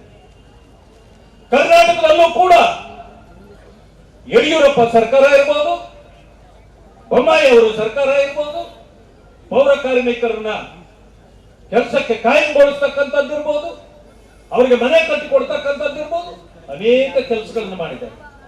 ಅಂಬೇಡ್ಕರ್ಗೆ ಅಪಮಾನ ಮಾಡಿದ ಈ ಸರ್ಕಾರ ಇವತ್ತು ನೋಡಿ ದೊಡ್ಡ ಭಾಷಣ ಮಾಡ್ತಾರೆ ಸಿದ್ದರಾಮಯ್ಯ. 42,000 ಕೋಟಿ SCP TSP ಹಣ ಕೊಟ್ಟಿದ್ದೀವಿ ದಲಿತರಿಗೆ. ಹೇಳಿ ಒಂದು ಸಾರಿ ಹೊರಗಡೆ ಬಂದು ಹೇಳಿ. 5 ಗ್ಯಾರಂಟಿ ಕೊಡ್ತೀನಿ ಅಂದ್ರಲ್ಲ, ಎಲ್ಲರಿಗೂ 5 ಗ್ಯಾರಂಟಿ ಫ್ರೀ, ದಲಿತರಿಗೆ ಯಾಕಿಲ್ಲ? ದಲಿತರಿಗೆ ನೀವು ಕೊಡ್ಲೇ ಇಲ್ಲ. ಇನ್ನು ಅವರು ಗ್ಯಾರಂಟಿ ಕೇಳ್ತಾರಲ್ಲ, ಅದಕ್ಕೆ ಏನ್ ಮಾಡಿದ್ರು, ದಲಿತರಿಗಾಗಿ ಇಟ್ಟಿದ್ದ ಹಣದಲ್ಲೇ ದಲಿತರಿಗೆ ಗ್ಯಾರಂಟಿ ಅಂತೆ. ಏನ್ ನಿಮ್ಮ ಅಪ್ಪನ ಮನೆ ಗ್ಯಾರಂಟಿ ಅದು? ನಮ್ಮ ಹಣ ನಮಗೆ ಕೊಡಕ್ಕೆ ಇಂಥ ಕೊನೆ ನಾಯಕರ ಬೇಕಾ? ಇದು ಅನ್ಯಾಯ. ಅದಕ್ಕೆ ಇವರು ದಲಿತ ವಿರೋಧಿ ಅಂತಕ್ಕಂಥದ್ದು ಈಗ ಸಾಬೀತಾಗಿದೆ. ಅದರಲ್ಲಿ ನಿನ್ನೆ ತಾನೇ ಬಿ ಬಸವಲಿಂಗಪ್ಪ ಅಂತ ಒಬ್ರು ಇದ್ರು, ಅನೇಕರಿಗೆ ಗೊತ್ತಿರೋದಿಲ್ಲ, ಹಿರಿಯ ರಾಜಕಾರಣಿಗಳಿಗೆ ಗೊತ್ತಿರ್ತದೆ. ದಲಿತ ನಾಯಕರು ಅಂತಂದ್ರೆ ನೇರವಾಗಿ ಮಾತಾಡ್ತಕ್ಕಂತ ಒಬ್ಬ ವ್ಯಕ್ತಿ. ಅವರು ಕಾಂಗ್ರೆಸ್ ಫಿಟ್ ಇರಲಿಲ್ಲ, ಆದ್ರೆ ಆ ಕಾಲದಲ್ಲಿ ಕಾಂಗ್ರೆಸ್ ಇತ್ತಲ್ಲ, ಅದಕ್ಕಿದ್ರು ಅವರು. ಅವರನ್ನ ಬಹಳ ಜನ ನೆನೆಸ್ತಾರೆ ಇವತ್ತು. ಆದ್ರೆ ನಿನ್ನೆ ಅವ್ರು ಬರ್ತ್ಡೇ. ನಾನೊಂದು ಮಾತು ಕೇಳಲಿಕ್ಕೆ ಬಯಸ್ತೇನೆ. 92, 93ರಲ್ಲಿ ಅವರೇ ಮುಖ್ಯಮಂತ್ರಿ ಆಗ್ತಾರೆ ಅಂತಿತ್ತು, ಆದೇಶ ಬಂದ್ಬಿಡ್ತದೆ ಅಂತಿತ್ತು. ಅದಾದ ನೋಡ್ತೀವಿ, ವೀರಪ್ಪ ಮೊಯ್ಲಿ ಮುಖ್ಯಮಂತ್ರಿ ಆಗೋದ್ರು, ಎಸ್.ಎಂ. ಕೃಷ್ಣ ಅವರು ಉಪಮುಖ್ಯಮಂತ್ರಿ ಆಗೋದ್ರು. ಇವರನ್ನ ಅಲ್ಲೇ ಕೈ ಬಿಟ್ಬಿಟ್ರು. ಆವತ್ತಿಂದ ನೋಡಿ 77 ವರ್ಷ ಆಗ್ತಾ ಇದೆ ಸ್ವತಂತ್ರ ಬಂದು. ಇವತ್ತಿನವರೆಗೆ ದಲಿತರನ್ನ ಮುಖ್ಯಮಂತ್ರಿ ಮಾಡ್ತೀವಿ ಮಾಡ್ತೀವಿ ಮಾಡ್ತೀವಿ ಅಂತ ಆಕಾಶ ತೋರಿಸ್ತಾರೆ, ಓಟ್ ಹಾಕ್ಸ್ಕೊಳ್ತಾರೆ, ಮೋಸ ಮಾಡ್ತಾನೆ ಅವರೇ. ಆವತ್ತಿಂದ ಹೋಗ್ಲಿ, ಅವ್ರನ್ನ ಮಂತ್ರಿ ಆದ್ರೂ ಮಾಡಿದ್ರ ವೀರಪ್ಪ ಮೊಯ್ಲಿ ಸರ್ಕಾರದಲ್ಲಿ? ಮಂತ್ರಿಯೂ ಮಾಡಲಿಲ್ಲ, ಒಬ್ಬ ಮುಖ್ಯಮಂತ್ರಿ ಆಗಬೇಕಾಗಿದ್ದವ್ರನ್ನ. ಆಗ ಬ್ರೈನ್ ಎಮರೇಜ್ ಆಗಿ ಒಬ್ಬ ಸೀನಿಯರ್ ಮನುಷ್ಯ ತೀರ್ಕೊಂಡು ಹೋಗ್ಬಿಟ್ರು. ಇದು ದಲಿತ ದ್ರೋಹ ಅಲ್ವಾ? ಅದಾಯ್ತು, ಶ್ರೀನಿವಾಸ್ ಪ್ರಸಾದ್ ಇತ್ತೀಚೆಗೆ ತೀರ್ಕೊಂಡು ಹೋದ್ರು. ಅವರನ್ನ ಎಂತ ದೊಡ್ಡ ಗಟ್ಟಿ ಧ್ವನಿ ಅಂತಿದ್ವಿ ನಾವು. ಅವರನ್ನ ಇದೇ ಮುಖ್ಯಮಂತ್ರಿಗಳು ಹಿಂದಿನ ಸಾಲಿನಲ್ಲಿ ಮಂತ್ರಿಯೂ ಮಾಡಿದ್ರು. ಅರ್ಧದಲ್ಲಿ ಅವರನ್ನ ಕಿತ್ತು ಒಗೆದು ರಾತ್ರೋರಾತ್ರಿ ಪ್ರಿಯಾಂಕಾ ಖರ್ಗೆ ಅಂತ ಒಬ್ಬ ಸಣ್ಣ ಹುಡುಗನನ್ನು ತಂದು ಮಂತ್ರಿ ಮಾಡಿದ್ರು. ಇದು ದಲಿತರಿಗೆ ಮಾಡಿದ ದ್ರೋಹ ಅಲ್ವಾ? ಹೀಗೆ ಇನ್ನೊಂದು ನೋಡಿ, ಕಾಂಗ್ರೆಸ್ ನಲ್ಲಿ ಅಖಂಡ ಶ್ರೀನಿವಾಸ ಮೂರ್ತಿ ಅಂತಿದ್ರು MLA. ಈ ಅಖಂಡ ಶ್ರೀನಿವಾಸ ಮೂರ್ತಿ ಮನೆಗೆ ಕೆಲವರಲ್ಲೂ ಡಿ.ಕೆ. ಹಳ್ಳಿನಲ್ಲಿ ಬೆಂಕಿ ಹಾಕಿದ್ರು. ಬಹುಶಃ ಅವರಲ್ಲಿ ಸುಟ್ಟೆ ಹೋಗ್ತಿದ್ರು, ಜೀವ ಹೋಗ್ತಿತ್ತು. ಆದ್ರೆ ಕಾಂಗ್ರೆಸ್ನವ್ರು ಯಾರು ಅವರ ಲಿಸ್ಟಿಗೆ ಬರಲಿಲ್ಲ. ಮುಖ್ಯಮಂತ್ರಿಗಳಾಗಿದ್ರು ಮಾನ್ಯ ಸಿದ್ದರಾಮಯ್ಯನವರು, ಇವರು ಕೂಡ ಅವರಿಗೆ ಸಹಾಯಕ್ಕೆ ಬರಲಿಲ್ಲ. ಅವರಿಗೆ ಕೊನೆಯಲ್ಲಿ ಯಾರು ಅವರಿಗೆ ಅನ್ಯಾಯ ಮಾಡಿದ್ರು ಅವ್ರಿಗೆ ಶಿಕ್ಷೆ ಕೊಡೋದ್ರ ಬದಲು ಅವ್ರನ್ನೆಲ್ಲ ಬಿಡುಗಡೆ ಮಾಡಿ ಮನೆಗೆ ಕಳಿಸಿ, ಇವ್ರಿಗೂ ಟಿಕೆಟ್ ಕೊಡದೆ ಇವ್ರ ಮನೆಗೆ ಕಳಿಸಿದ್ರು. ಹೀಗೆ ದಲಿತರಿಗೆ ದ್ರೋಹ ಮಾಡ್ತಕ್ಕಂತ ಈ ಕಾಂಗ್ರೆಸ್ ಪಾರ್ಟಿ. ನಾನು ಇವತ್ತು ಇನ್ನೊಂದು ಅನೇಕ ವಿಚಾರಗಳಿವೆ, ನಾನು ಹೇಳಕ್ ಹೋಗಲ್ಲ. ಜಾತಿ ಗಣತಿ ಮಾಡ್ಲಿಕ್ಕೆ ಹೊರಟು ಬಿಟ್ಟಿದ್ದಾರೆ. ಜಾತಿ ಗಣತಿ ಮಾಡಿ ನಮ್ಮ ಹಿಂದೂಗಳನ್ನೆಲ್ಲ ತುಂಡು ತುಂಡಾಗಿ ಹೊಡೆದು ಬಿಟ್ಟಿದ್ದಾರೆ. ಎಸ್ಸಿಗಳು 101 ಜಾತಿ ಇದೆ ಅಂತೇಳಿ ಎಲ್ರಿಗೂ ಗೊತ್ತು, ಆದ್ರೆ ತೋರಿಸ್ತಾ ಇರೋದು 182 ಅಂತ ತೋರಿಸ್ತಿದ್ದಾರೆ. ಅಂದ್ರೆ ಜಾತಿಗಳನ್ನ ನೀವು ಹುಟ್ಟಾಕ್ಬಿಟ್ರಿ. ಮಾತೆತ್ತಿದ್ರೆ ನೋಡೋದು ಜಾತ್ಯತೀತ ಕಾಂಗ್ರೆಸ್, ಹೇಳಕ್ ಮಾತ್ರ ಜಾತ್ಯತೀತ, ಆದ್ರೆ ಮಾಡೋದೆಲ್ಲ ಜಾತಿ ರಾಜಕಾರಣ. ನಮ್ಮನ್ನು ಹೊಡೆಯತಕ್ಕಂತ ಕೆಲಸವನ್ನ ಮಾಡ್ತಾ ಇದ್ದೀವಿ. ಈಗ ಮಾಡಿ ಮೊದಲು ಹೇಳಿದ್ರು ಲಿಂಗಾಯತರು ನಂಬರ್ 1 ಕರ್ನಾಟಕದಲ್ಲಿ ಜಾತಿಯಲ್ಲಿ, ಅವ್ರನ್ನ ಹೊಡೆದು ಬಿಟ್ರು. ಎಲ್ಲ ತುಂಡು ಮಾಡಿ ಲಿಂಗಾಯತರು ಇವಾಗ ನಂಬರ್ 1 ಇಲ್ಲ. ಕಾಂತರಾಜ್ ವರದಿ ಬಂತು, ದಲಿತರ ನಂಬರ್ 1 ಅಂದ್ರು. ಅಲ್ಲಿ ನೋಡ್ತೀನಿ ಈಗ 101 282 ಮಾಡಿ ಅವ್ರನ್ನ ಹೊಡೆದು ಈಗ ಅವರು ಅಲ್ಲ, ಈಗ ಯಾರು ಅಂತಂದ್ರೆ ಮುಸ್ಲಿಮರೇ ನಂಬರ್ 1. ಏನಪ್ಪ ನಿನ್ ಕತೆ ಸಿದ್ದರಾಮಣ್ಣ? ಒಂದು ನಾಲಿಗೆ ಇರಬೇಕು, ಒಂದು ನೀತಿ ಇರಬೇಕು, ಒಂದು ಸಿದ್ಧಾಂತ ಇರಬೇಕು. ನಿನ್ನ ಸಿದ್ಧಾಂತವೂ ಇಲ್ಲ, ಬದ್ಧತೆನೂ ಇಲ್ಲ, ಯಾತನೂ ಇಲ್ಲ. ಹೀಗೆಲ್ಲ ಮಾಡಿ ಓಕೆ, ಇವಾಗ ಏನ್ ಮಾಡ್ತೀರಿ ನೀವು? 4% ರಿಸರ್ವೇಶನ್ ಅವ್ರು ಕೊಡ್ತೀರಿ ಅಂದ್ರಿ, ಆದ್ರೆ ಸಂವಿಧಾನದ ತಳಗಡೆ ನೀವು ಕೊಡಕ್ ಬರೋದೇ ಇಲ್ಲ. ಕೊಟ್ಟಂಗ್ ಮಾಡೋದು, ಈ ಕಡೆ ಕೊಟ್ಟಂಗ್ ಮಾಡೋದು, ಈ ಕಡೆಯಿಂದ ಕಿತ್ಕೊಳ್ಳೋದು. ಆದ್ರೆ ಅವ್ರು ಅನ್ಸ್ಕೊಳ್ಬೇಕು, ಪಾಪ ಸಿದ್ದರಾಮಣ್ಣ ನಮ್ಗೆಲ್ಲ ಮಾಡ್ದ, ಆ ಕೋರ್ಟ್ ಅಲ್ಲಿ ತೀರ್ಮಾನ ಆಗ್ಲಿಲ್ಲ, ಅದಕ್ಕೆ ಏನೇ ಆಗ್ಲಿ ಅವ್ರಿಗೆ ಓಟ್ ಹಾಕ್ಬೇಕು. ಎಂತ ತಂತ್ರಗಾರಿಕೆ ನಿಮ್ಮಿಲ್ಲ. ತಂತ್ರ ಅಲ್ಲ, ಇದು ಕುತಂತ್ರ. ಹೀಗೆ ಮುಸ್ಲಿಮರನ್ನು ಅನ್ಯಾಯ ಮಾಡ್ತಾ ಇದ್ದೀರಿ, ಇಲ್ಲಿ ದಲಿತರಿಗೂ ಅನ್ಯಾಯ ಮಾಡ್ತಾ ಇದ್ದೀರಿ. ವಕ್ಫ್ ಬೋರ್ಡ್ ಬಂತು, ಮೋದಿಯವರು ಆ ಜನಾಂಗಗಳಿಗೆ ಯಾರ್ಯಾರು ಹೊಡ್ಕೊಂಡು ತಿಂತಿದಾರೋ ಆ ಜಮೀನುಗಳನ್ನೆಲ್ಲ ಅದಕ್ಕೆಲ್ಲ ಭದ್ರತೆ ಕೊಡಬೇಕು ಅಂತ ಮಾಡಿದ್ರೆ ನಮ್ ಜಮೀನು ಹೊಡ್ಕೊಂಡ್ಬಿಡ್ತಾರೆ ಅಂತ ತಪ್ಪಿಸ್ತಾ ಇದ್ದಾರೆ. ಮಾನ್ಯ ಜನರು ಹೇಳ್ತೇನೆ, ಮುಸಲ್ಮಾನ್ ಬಂಧುಗಳು ಇಲ್ಲಿದ್ರೆ ಅರ್ಥ ಮಾಡ್ಕೊಳ್ಳಿ. ನಿಮ್ಮಲ್ಲಿ ಯಾರು ಮೌಲ್ಯಗಳಿದ್ದಾರೆ, ಯಾರು ಶ್ರೀಮಂತರಿದ್ದಾರೆ, ಅವರು ಆ ಜಮೀನುಗಳ ಲಕ್ಷಾಂತರ ಎಕರೆ ಜಮೀನುಗಳಲ್ಲಿ ಇವತ್ತು ಲೂಟಿ ಮಾಡಿ ತಿಂತಾ ಇದ್ದಾರೆ. ನಾನು ಮಾನ್ಯ ಮೋದಿಯವರಲ್ಲಿ ಮನವಿ ಮಾಡ್ತೇನೆ, ಮಾನ್ಯ ಮೋದಿಜಿಯವರೇ, ನೀವೀಗಾಗಲೇ ಕಾನೂನು ಬದಲಾವಣೆ ಮಾಡಿದ್ದೀರಿ. ಇದಾದ ತಕ್ಷಣ ಹೇಳ್ತೇನೆ, ನಾನು ನಿಮ್ಮಲ್ಲಿ ಮನವಿ ಮಾಡ್ತೇನೆ, ಆ ಲಕ್ಷಾಂತರ ಎಕರೆಗಳ ಜಮೀನನ್ನು ತೆಗೆದು ಆ ಬಡಜನರಿದ್ದಾರಲ್ಲ ಮುಸಲ್ಮಾನರಲ್ಲೇ ಅವ್ರಿಗೆಲ್ಲರಿಗೂ ಸೈಟ್ಗಳು ಮಾಡಿಕೊಟ್ಬಿಡಿ. ಈ ಶ್ರೀಮಂತರೆಲ್ಲರೂ ಆವಾಗ ದಾರಿಗೆ ಬರ್ತಾರೆ. ಇದನ್ನೆಲ್ಲ ತಪ್ಪು ತಿಳುವಳಿಕೆ ಮಾಡುವಂತ ಕೆಲಸ ಆಗ್ತಾ ಇದೆ. ಅದು ಆಗಬಾರ್ದು ಅಂತಕ್ಕಂಥ ಮಾತನ್ನು ಹೇಳ್ತೀನಿ. ಆಮೇಲೆ ಜಾತಿ ಗಣತಿ ಬಂದ್ರು. ಈಗ ನಮ್ಮದು ಸರಿ ಇಲ್ಲ ಎಲ್ಲ ಶುರುವಾಗ್ಬಿಟ್ಟಿದೆ. ಕಾಂಗ್ರೆಸ್ ನಾಯಕರೇ ಕಾಂಗ್ರೆಸ್ ಒಳಗಡೆ ಈ ದಂಗೆ ಎದ್ದು ಬಿಟ್ಟಿದ್ದಾರೆ. ಎದ್ದ ಮೇಲೆ ಈಗ ಒಂದು ವರದಿ ಬಂದಿದೆ. ಆ ವರದಿ ಏನಪ್ಪಾ ಅಂತಂದ್ರೆ, ನಾಯಿಗಳಿರೋ ಮನೆಗೆ ನಾವು ಸೆನ್ಸಸ್ ಮಾಡಕ್ ಹೋಗಿಲ್ಲ ಅಂತ ಹೇಳಿದ್ದಾರೆ ಕಾಂಗ್ರೆಸ್ ಲೀಡರ್. ಅಂದ್ರೆ ನಾಯಿಗಳಿರೋ ಕಡೆ ಕಾಂಗ್ರೆಸ್ ಹೋಗಲ್ಲ. ನಿಮ್ಗೊಂದು ಉಪಾಯ ಹೇಳ್ಕೊಡ್ತೀನಿ. ಮುಂದಿನ ಚುನಾವಣೆ ಬರೋಷ್ಟೊತ್ತಿಗೆ ಎಲ್ಲರ ಮನೆಯಲ್ಲೂ ಒಂದೊಂದು ನಾಯಿ ಸಾಕ್ಬಿಡಿ. ಸಾಕ್ಬಿಟ್ಟು ಕಾಂಗ್ರೆಸ್ನವರೇ ನಮ್ಮ ಮನೆಯಲ್ಲಿ ನಾಯಿಗಳಿವೆ ಎಚ್ಚರ ಅಂತ ಹಾಕ್ಬಿಡಿ. ನಿಮ್ಮ ಮನೆ ಹತ್ರಕ್ಕೆ ಬರಲ್ಲ ಇದ್ದವರು. ನೋಡಿ, ಬಹಳ ಉಪಾಯ ಇದು.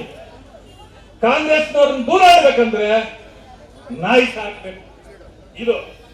ಆಮೇಲೆ ಈಗ ಯಾವಾಗ ಜಗಳ ಒಳಗಡೆಯಿಂದ ಪ್ರಾರಂಭ ಆಯ್ತು, ಸಿದ್ದರಾಮಯ್ಯ ಈಗಾಗಲೇ MLA-ಗಳನ್ನ ಮಂತ್ರಿಗಳನ್ನ ಈಗಾಗಲೇ ಥ್ರೆಟ್ ಮಾಡಕ್ ಶುರು ಮಾಡಿದ್ದಾರೆ. ಯಾಕೆಂದ್ರೆ ರಾಹುಲ್ ಗಾಂಧಿ ಹೇಳ್ಬಿಟ್ಟಿದ್ದಾರೆ ಅಲ್ಲಿಂದ ಜಾತಿ ಗಣತಿ ಮಾಡಿ ಅಂತ. ಅವರನ್ನ ಮೆಚ್ಚಿಸ್ಲಿಕ್ಕೆ ಇವರು ಮಾಡಿದ್ರು. ಈಗ ಪರಿಸ್ಥಿತಿ ಏನಾಗಿದೆ, ಜನರು ದಂಗೆ ಎದ್ದಿದ್ದಾರೆ. ಯಾಕಂದ್ರೆ ಕಾಂಗ್ರೆಸ್ನವ್ರು ಸುಮ್ಮನೆ ಇದ್ರೆ ಮುಂದಿನ ಚುನಾವಣೆಯಲ್ಲಿ ಜಪ್ತಿ ಆಗುತ್ತೆ, ಅವ್ರಿಗೆಲ್ಲ ಡೆಪಾಸಿಟ್ ಜಪ್ತಿ ಆಗುತ್ತೆ. ಅದಕ್ಕೆ ಅವ್ರಿಗೆ ಆತಂಕ ಪ್ರಾರಂಭ ಆಗಿದೆ. ಈಗ ಅವ್ರು ಏನ್ ಮಾಡ್ತಾ ಇದ್ದಾರೆ, ಕೇಳಲಿಕ್ಕೆ ಪ್ರಾರಂಭ ಮಾಡಿದ್ದಾರೆ. ಅದಕ್ಕೆ ಇವ್ರು ಹೇಳ್ತಾರೆ, ಹಿಂಗೇನಾದ್ರೂ ನೀವು ಮಾಡಿದ್ರೆ ಹೈಕಮಾಂಡ್ಗೆ ನಾನು ದೂರು ಕೊಟ್ಬಿಡ್ತೀನಿ ಅಂತ. ಮಾನ್ಯ ಸಿದ್ದರಾಮಯ್ಯನವರೇ, ನಿಮ್ಮ ಹೈಕಮಾಂಡ್ ಯಾರು? AICC ಅಧ್ಯಕ್ಷರು ಮಲ್ಲಿಕಾರ್ಜುನ್ ಖರ್ಗೆ ಅವ್ರು ನಿಮ್ಮ ಹೈಕಮಾಂಡ? ಇವ ಯಾರು ಅವ್ರನ್ನ ಕೇರೆ ಮಾಡಲ್ಲ, ಅವ್ರು ರಬ್ಬರ್ ಸ್ಟ್ಯಾಂಪ್. ಮಲ್ಲಿಕಾರ್ಜುನ್ ಖರ್ಗೆ ಕೇವಲ ರಬ್ಬರ್ ಸ್ಟ್ಯಾಂಪ್. ಮತ್ತಿನ್ಯಾರು? ರಾಹುಲ್ ಗಾಂಧಿನ? ರಾಹುಲ್ ಗಾಂಧಿ ಅಪ್ಪರ್ ಚೇಂಬರ್ ಖಾಲಿ, ಅಪ್ಪರ್ ಚೇಂಬರ್ ಟೋಟಲಿ ಖಾಲಿ. ಅವ್ರು ಏನ್ ಮಾತಾಡ್ತಾರೋ, ಯಾವಾಗ ಏನ್ ಮಾತಾಡ್ತಾರೋ. ಈ ದೇಶದಲ್ಲಿ ಯಾರಾದ್ರೂ ಇತ್ತೀಚೆಗೆ ರಾಷ್ಟ್ರ ಮಟ್ಟದಲ್ಲಿ ಪ್ರೋ ಆಗಿರೋ ನಾಯಕ ಯಾರಾದ್ರೂ ಇದ್ದಾರೆ ಅಂತಂದ್ರೆ ಅದು ರಾಹುಲ್ ಗಾಂಧಿ ಅಲ್ವಾ? ಅವರು ಸೋನಿಯಾ ಗಾಂಧಿ ಪಾಪ ಅವ್ರು ಈಚೆಗೂ ಇಲ್ಲ ಆಚೆಗೂ ಇಲ್ಲ. ಅದರಲ್ಲಿ A1 ಬೇರೆ. ಈಗ ನ್ಯಾಷನಲ್ ಹೆರಾಲ್ಡ್ ಅಲ್ಲಿ A1 ಕಾಂಗ್ರೆಸ್ನವರು ಬಿಟ್ಕೊಡಲ್ಲ. ಸೋನಿಯಾ ಗಾಂಧಿನೇ A1. ಇಲ್ಲಿ A1 ಮೂಡ ಕೇಸ್ನಲ್ಲಿ ಮಾನ್ಯ ಮುಖ್ಯಮಂತ್ರಿಗಳು A1 ಜಾಗ ಮಾತ್ರ ಬಿಟ್ಕೊಡಕ್ ರೆಡಿನೇ ಇಲ್ಲ ಅವರು. ಅದಕ್ಕೆ ನಾನು ಮಾನ್ಯ ಪ್ರಧಾನಮಂತ್ರಿಗಳಲ್ಲಿ ಒಂದು ಮನವಿ ಮಾಡ್ತೇನೆ. ಈ ರಾಹುಲ್ ಗಾಂಧಿಗೆ ಪಾಪ ಇಲ್ಲಿ ಏನ್ ಮಾತಾಡ್ಬೇಕು ಗೊತ್ತಿಲ್ಲ.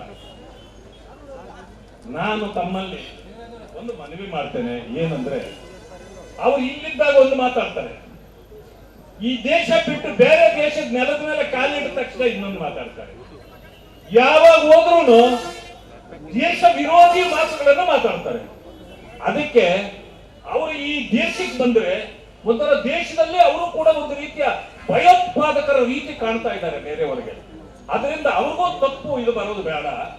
ಇವ್ರನ್ನೇನಾದ್ರೂ ಮಾಡಿ ಹೊರದೇಶಕ್ಕೆ ಹೆಂಗೂ ಹೋಗಿದ್ದಾರೆ, ಹಂಗೆ ಅವ್ರನ್ನ ಗಡಿ ಪಾರು ಮಾಡಿಬಿಟ್ರೆ ಹೇಗೆ ಸಾಧ್ಯ ಇದೆ ಅನ್ನೋದನ್ನ ಮಾನ್ಯ ಮೋದಿ ಅವರು ಮಾಡಬೇಕು. ಅವರು ಒಂಥರ ಮೊಬೈಲ್ ಇದ್ದಂಗೆ, ಮೊದ್ಲೇ ದುಡ್ಡು ತುಂಬಿದ್ರೆ ಮೊಬೈಲ್ ಯಾವಾಗ್ಲೂ ಕೆಲಸ ಮಾಡ್ತಿರ್ತದೆ.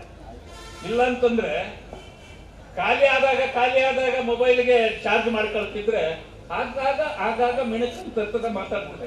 ಅದಕ್ಕೆ ಯಾರಾದ್ರೂ ರಾಹುಲ್ ಗಾಂಧಿ ಹಿಂದೆ ನಿಂತ್ಕೊಂಡು ಮೊಬೈಲ್ ಚಾರ್ಜ್ ಮಾಡ್ದಂಗೆ ಮಾಡ್ತಾ ಇರ್ಬೇಕು ಅವ್ರಿಗೆ. ಇಲ್ಲ ಅಂತಂದ್ರೆ ಅದು ಕುಯ್ಕು ಅನ್ನಲ್ಲ ಅಂತ ರಾಹುಲ್ ಗಾಂಧಿ ಇವರು ದೇಶ ಆಳಕ್ಕೆ ಯೋಗ್ಯರಲ್ಲ. ಮಾನ್ಯ ಮೋದಿಜಿಯವರನ್ನ ಯಾವತ್ತೂ ಇವರು ಸೋಲಿಸಲಿಕ್ಕೆ ಸಾಧ್ಯ ಇಲ್ಲ. ಭಾರತೀಯ ಜನತಾ ಪಕ್ಷ ಇನ್ನೂ 50 ವರ್ಷ ಈ ದೇಶದಲ್ಲಿ ಆಡಳಿತ ನಡೆಸ್ತಾನೇ ಇರ್ತದೆ. ಕಾಂಗ್ರೆಸ್ ಇರೋದೇ ಇಲ್ಲ. ಅಷ್ಟು ಮಾತ್ರ ಯಾಕೆ, ಇದು ಸುಳ್ಳುಗಳಲ್ಲಿ ಬಂದ ಸರ್ಕಾರ ಕರ್ನಾಟಕದಲ್ಲಿ. ಆದ್ರಿಂದ ಸುಳ್ಳುಗಳು ತುಂಬಾ ದಿವಸ ಉಳಿಯಲ್ಲ. ನೀವು ವಂಚನೆ ಮಾಡಿದ್ರಿ, ಮೋಸ ಮಾಡಿದ್ರಿ, ಅದಕ್ಕೆ ಈಗ ಜನಾಕ್ರೋಶ ಆಗಿದೆ. ಈ ಸಾರಿ ನೀವು ಮನೆಗೆ ಹೋದ್ಮೇಲೆ ಸಿದ್ದರಾಮಯ್ಯನೂ ವಾಪಸ್ ಬರಲ್ಲ, ಕಾಂಗ್ರೆಸ್ ವಾಪಸ್ ಬರಲ್ಲ. ಇಲ್ಲೂ ಕೂಡ 50 ವರ್ಷ ಕಾಂಗ್ರೆಸ್ ಅನ್ನ ಮನೆ ಕಳಿಸಿ ಬಿಜೆಪಿಯೇ ಅಧಿಕಾರ ಮಾಡ್ತದೆ. ಇದು ಮನಸ್ಸಿನಲ್ಲಿರಲಿ. ನಾವೆಲ್ಲರೂ ಏನು ಈ ಆಕ್ರೋಶ ಯಾತ್ರೆಯನ್ನ ಪ್ರಾರಂಭ ಮಾಡಿದ್ದೀವಿ, ಅಧ್ಯಕ್ಷರ ಜೊತೆಯಲ್ಲಿ ನಿಲ್ಲೋಣ, ಶಕ್ತಿ ತುಂಬೋಣ, ಭಾರತೀಯ ಜನತಾ ಪಕ್ಷವನ್ನ ಅಧಿಕಾರಕ್ಕೆ ತರೋಣ, ಇವರನ್ನ ಕಿತ್ತು ಮನೆಗೆ ಕಳಿಸೋಣ ಅಂತಕ್ಕಂಥ ಮಾತುಗಳನ್ನು ಹೇಳಿ ನನಗೆ ಅವಕಾಶ ಕೊಟ್ಟಿದ್ದಕ್ಕೆ ಒಂದಿಷ್ಟು ನಮಸ್ಕಾರಗಳು.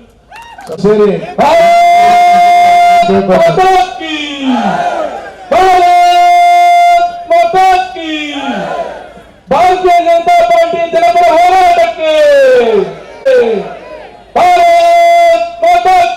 ವಿಜೇಂದ್ರನ್ ಅವರಿಗೆ ಶುಭ ಹಾರೈಕೆಗಳು. ಅವರು ಹೀಗೆ ಪಕ್ಷವನ್ನ ಮುನ್ನಡೆಸಲಿ, ದೊಡ್ಡ ಶಕ್ತಿಯಾಗಿ ಹೊರಹೊಮ್ಮಲಿ, ರಾಜ್ಯದಲ್ಲಿ ಕಾಂಗ್ರೆಸ್ ಸರ್ಕಾರವನ್ನು ಕಿತ್ತೊಗೆದು ಕೂಡಲೇ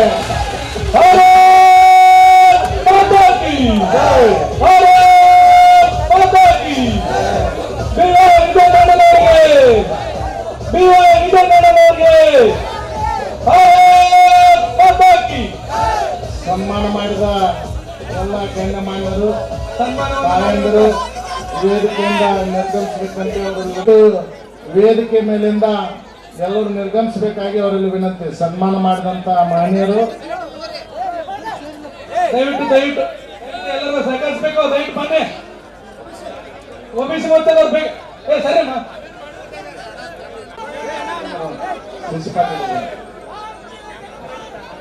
ರವಿ ಸರ್ ನಿಂದ್ರಿ, ಸೈಡ್ ನಿಂದ್ರಿ. ವಿಜಯನಗರದವರಿಗೆ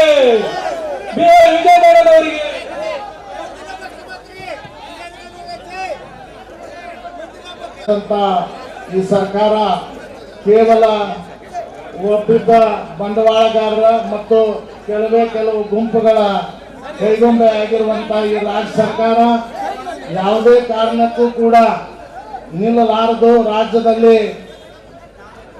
ಇದ್ದು ಸತ್ತಂತೆ ಅಂತಕ್ಕಂಥ ಮಾತನ್ನ ಈಗಾಗಲೇ ನಿಜ ಹೇಳಬೇಕು ಅಂತ ಹೇಳಿದ್ರೆ, ಇಂಥ ಉರಿ ಬಿಸಿಲಿನಲ್ಲೂ ಸಹ ಗದಗ್ನಲ್ಲಿ ಇಷ್ಟೊಂದು ಅಭೂತಪೂರ್ವವಾಗಿರ್ತಕ್ಕಂಥ ನಮ್ಮ ಜನಾಕ್ರೋಶ ಯಾತ್ರೆ ಆಗ್ತದೆ ಅಂತ ನಾನಂತೂ ನಿರೀಕ್ಷೆ ಮಾಡಿರ್ಲಿಲ್ಲ. ದೊಡ್ಡ ಸಂಖ್ಯೆಯಲ್ಲಿ ನಮ್ಮ ತಾಯಂದ್ರು ಕೂಡ ಬಂದಿದ್ದಾರೆ, ಯುವಕರು ದೊಡ್ಡ ಸಂಖ್ಯೆಯಲ್ಲಿ ಬಂದಿದ್ದಾರೆ. ಪಕ್ಷದ ಎಲ್ಲ ನಮ್ಮ ಹಿರಿಯ ಕಾರ್ಯಕರ್ತರು ಸಹ ಪಟಾಕಿ ನಿಲ್ಸಕ್ಕೆ ನಾವು ಯಾರು ಪಟಾಕಿ ಹಚ್ಚೋದು ಬೇಡ ಅಂತ ಹೇಳಿ ಇವತ್ತೆಲ್ಲ ಎಲ್ಲ ಸಮಾಜ, ಎಲ್ಲ ವರ್ಗದ ಜನ ಇವತ್ತು ಬಂದು ಭಾರತೀಯ ಜನತಾ ಪಾರ್ಟಿಗೆ ಆಶೀರ್ವಾದನ ಮಾಡಬೇಕು,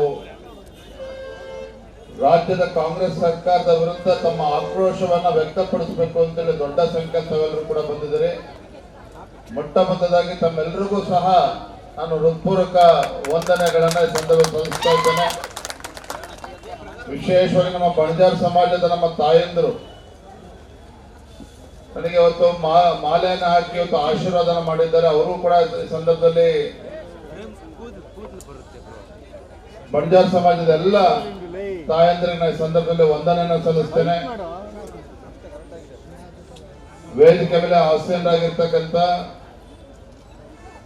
ಪಕ್ಷದ ಎಲ್ಲ ಗಣ್ಯರೇ, ಯಾಕಂದ್ರೆ ಸಮಯ ಜಾಸ್ತಿ ಆಗಿದೆ, ಸಾಕಷ್ಟು ಉರಿ ಬಿಸಿಲಲ್ಲೂ ಕೂಡ ತಾವು ಕೂತಿದ್ದೀರಿ, ಮತ್ತು ತಾಳ್ಮೆನ ಪರೀಕ್ಷೆ ಮಾಡೋದಕ್ಕೆ ಹೋಗೋದಿಲ್ಲ. ವೇದಿಕೆ ಇರ್ತಕ್ಕಂಥ ಯಾವುದೇ ಒಬ್ಬ ಪಕ್ಷದ ಮುಖಂಡರ ಹೆಸರು ಹೇಳೋದಕ್ಕೆ ಹೋಗೋದಿಲ್ಲ.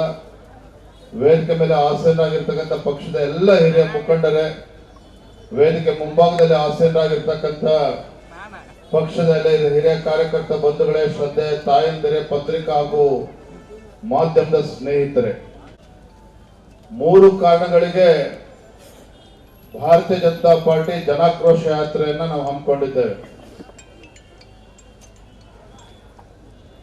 ಮೊದಲ ಕಾರಣ ಏನಪ್ಪಾ ಅಂತ ಹೇಳಿದ್ರೆ,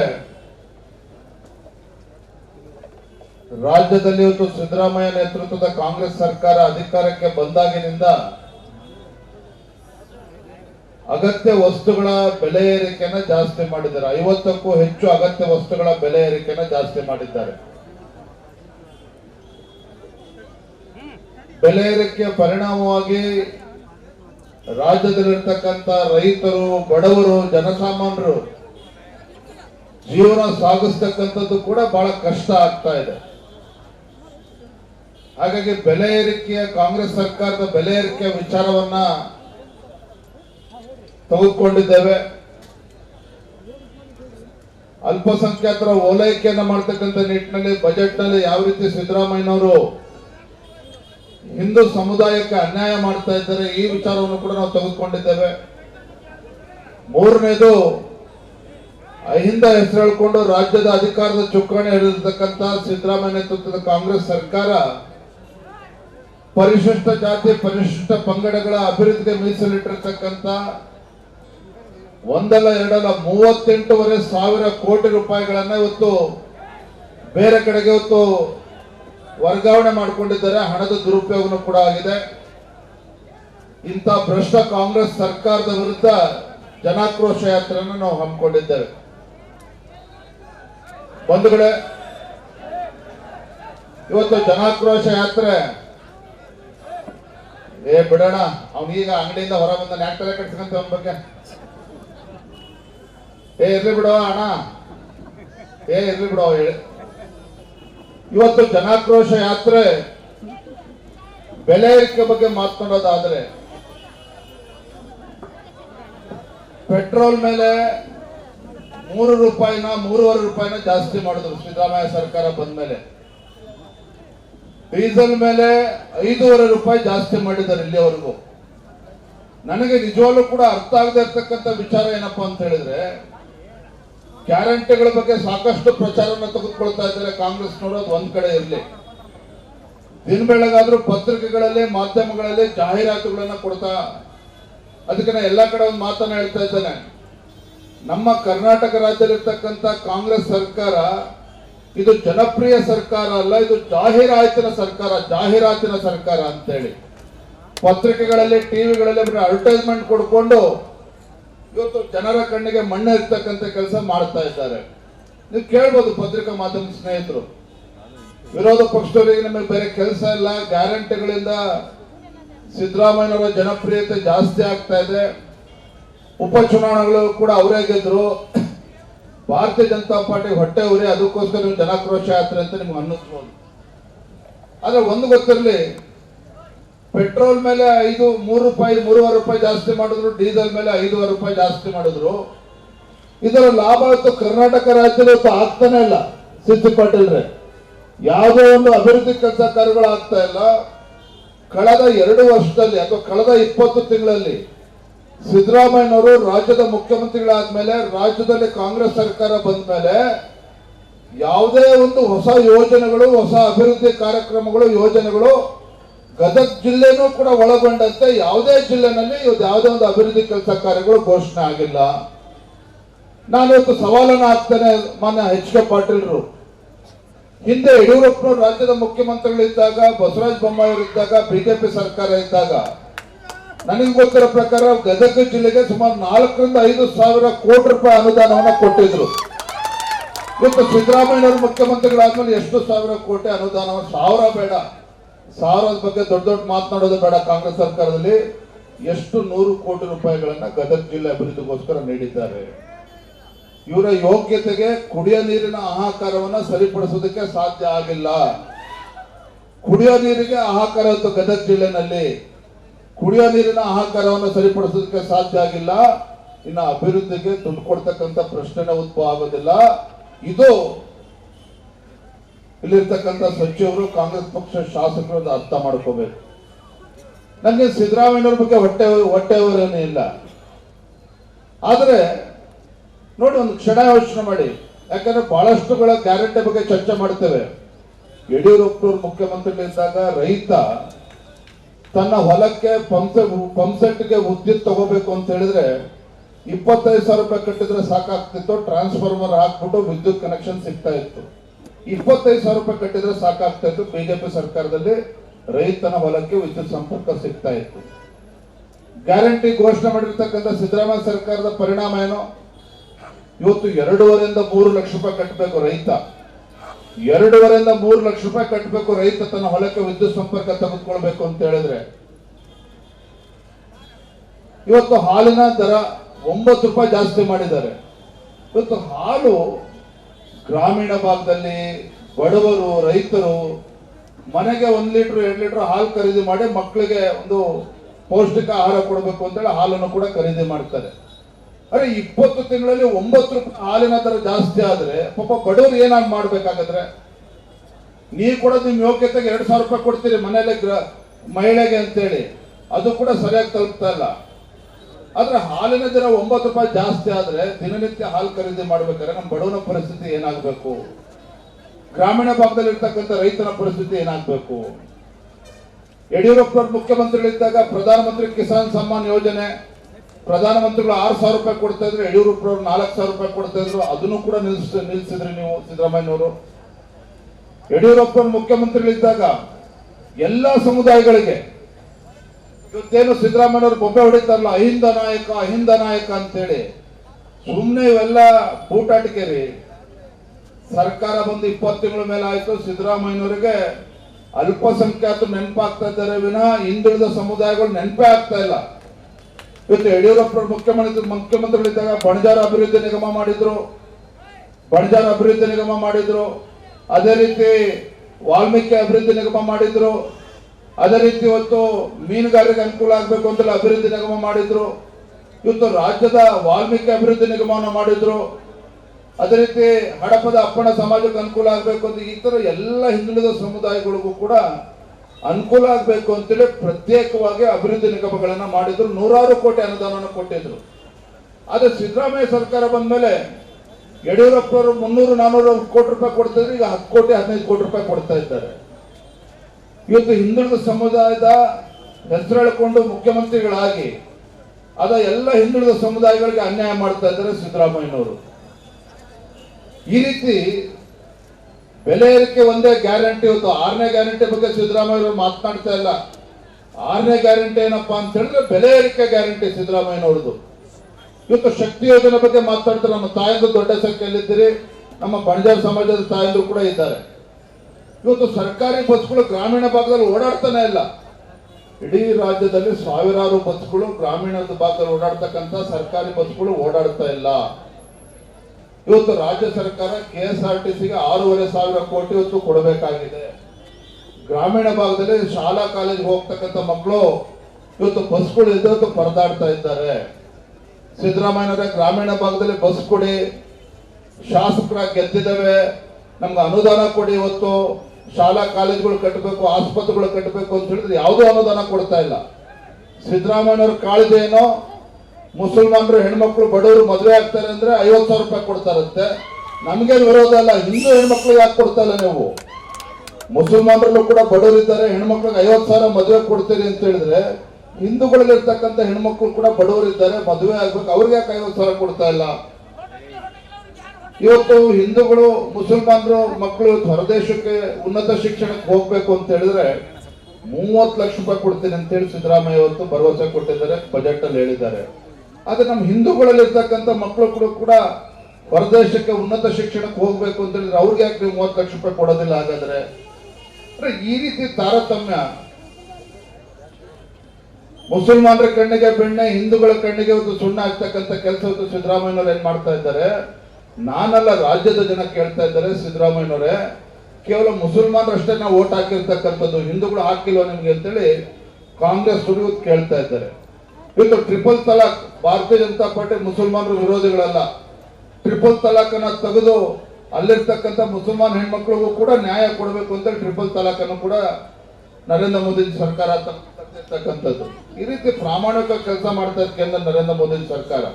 ಆದ್ರೆ ಸಿದ್ದರಾಮಯ್ಯನವರು ಏನು ಬ್ರಿಟಿಷ್ ಕಾಲದಲ್ಲಿ ಇತ್ತಲ್ಲ ಒಡೆದಾಳುವ ನೀತಿ, ಆ ಒಡೆದಾಳುವ ನೀತಿಯನ್ನು ಸಿದ್ದರಾಮಯ್ಯನವರು ಅನುಸರಿಸ್ತಾ ಇದ್ದಾರೆ ವಿನಃ ಇವರು ರಾಜ್ಯದಲ್ಲಿ ಒಬ್ಬ ಮುಖ್ಯಮಂತ್ರಿಗಳಾಗಿ ಎಲ್ಲ ಸಮುದಾಯಗಳಿಗೆ ನ್ಯಾಯ ಕೊಡಬೇಕು ಅಂತಕ್ಕಂಥ ಯಾವುದೇ ಒಂದು ಪ್ರಾಮಾಣಿಕವಾಗಿರ್ತಕ್ಕಂಥ ಕಳಕಳಿ ಇಲ್ಲ.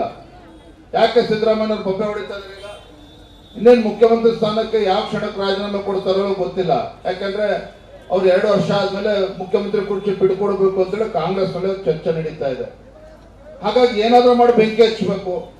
ಅದಕ್ಕೆ ಜಾತಿ ಜನಗಣತಿ ಅಂತೇಳಿ ಇವತ್ತು ಇಂಪ್ಲಿಮೆಂಟ್ ಮಾಡ್ತೇನೆ, ಅನುಷ್ಠಾನ ಮಾಡ್ತೇನೆ ಅಂತೇಳಿ ಬೊಬ್ಬೆ ಹೊಡಿತಾ ಇದ್ದಾರೆ. ವೀರಪ್ಪ ಮೊಯ್ಲಿ ರಾಜ್ಯದ ಮಾಜಿ ಮುಖ್ಯಮಂತ್ರಿಗಳು, ಕಾಂಗ್ರೆಸ್ ಪಕ್ಷದ ಒಬ್ಬ ಹಿರಿಯ ನಾಯಕರು ಇವತ್ತು ಹೇಳಿದ್ದಾರೆ, ಸಿದ್ದರಾಮಯ್ಯನವರೇ ಜಾತಿ ಜನಗಣತಿ ಇದು ಅವೈಜ್ಞಾನಿಕವಾಗಿದೆ, ಇದು ಮಾಡಾಗಲೇ 10 ವರ್ಷ ಆಗಿದೆ. ಇದಾಗಲೇ 2025 ಇಸ್ವಿಲಿ ಇದ್ದೀವಿ. 10 ವರ್ಷಕ್ಕೊಂದ್ಸಲ ಮಾಡಬೇಕಾಗಿದೆ. ಈಗಾಗಲೇ ಹಳೆ ವರದಿ ಆಗಿದೆ. ದಯವಿಟ್ಟು ಇದನ್ನ ಬಿಟ್ಟು ಬೇರೆ ಹೊಸ ವರದಿ ತಯಾರಿಸಬೇಕು ಅಂತೇಳಿ ಸ್ವತಃ ವೀರಪ್ಪ ಮೊಯ್ಲಿ ಅವರೇ ಹೇಳ್ತಾ ಇದ್ದಾರೆ ಇವತ್ತು. ನಾನಷ್ಟೇ ಅಲ್ಲ. ಆದ್ರೆ ಎಲ್ಲೋ ಒಂದ್ ಕಡೆ ಪಾಪ ಸಿದ್ದರಾಮಯ್ಯನವ್ರು ಏನಾಗಿದೆ ಅಂತ ಹೇಳಿದ್ರೆ ಮುಖ್ಯಮಂತ್ರಿ ಕುರ್ಚಿ ಬಿಡೋದಕ್ಕೆ ಅವ್ರು ತಯಾರಿಲ್ಲ. ನಿಮಗೆ ಗೊತ್ತಿರ್ಬೋದು, ಹಿಂದೆ 5 ವರ್ಷಗಳ ಕಾಲ ಮುಖ್ಯಮಂತ್ರಿ ಇದ್ದರು ಸಿದ್ದರಾಮಯ್ಯನವರು. ಇನ್ನೇನು ಮತ್ತೆ ಚುನಾವಣೆ ಆಗಿ ಕಾಂಗ್ರೆಸ್ ಪಕ್ಷ ಅಧಿಕಾರಕ್ಕೆ ಬರೋದಿಲ್ಲ ಅಂತೇಳಿ ಖಾತ್ರಿ ಆದಾಗ ಏನ್ ಮಾಡಿದ್ರು, ವೀರಶೈವ ಲಿಂಗಾಯತ ಪ್ರತ್ಯೇಕ ಧರ್ಮ ಅಂತೇಳಿ ಬೆಂಕಿ ಹಚ್ಚತಕ್ಕಂಥ ಕೆಲಸ ಮಾಡಿದ್ರು.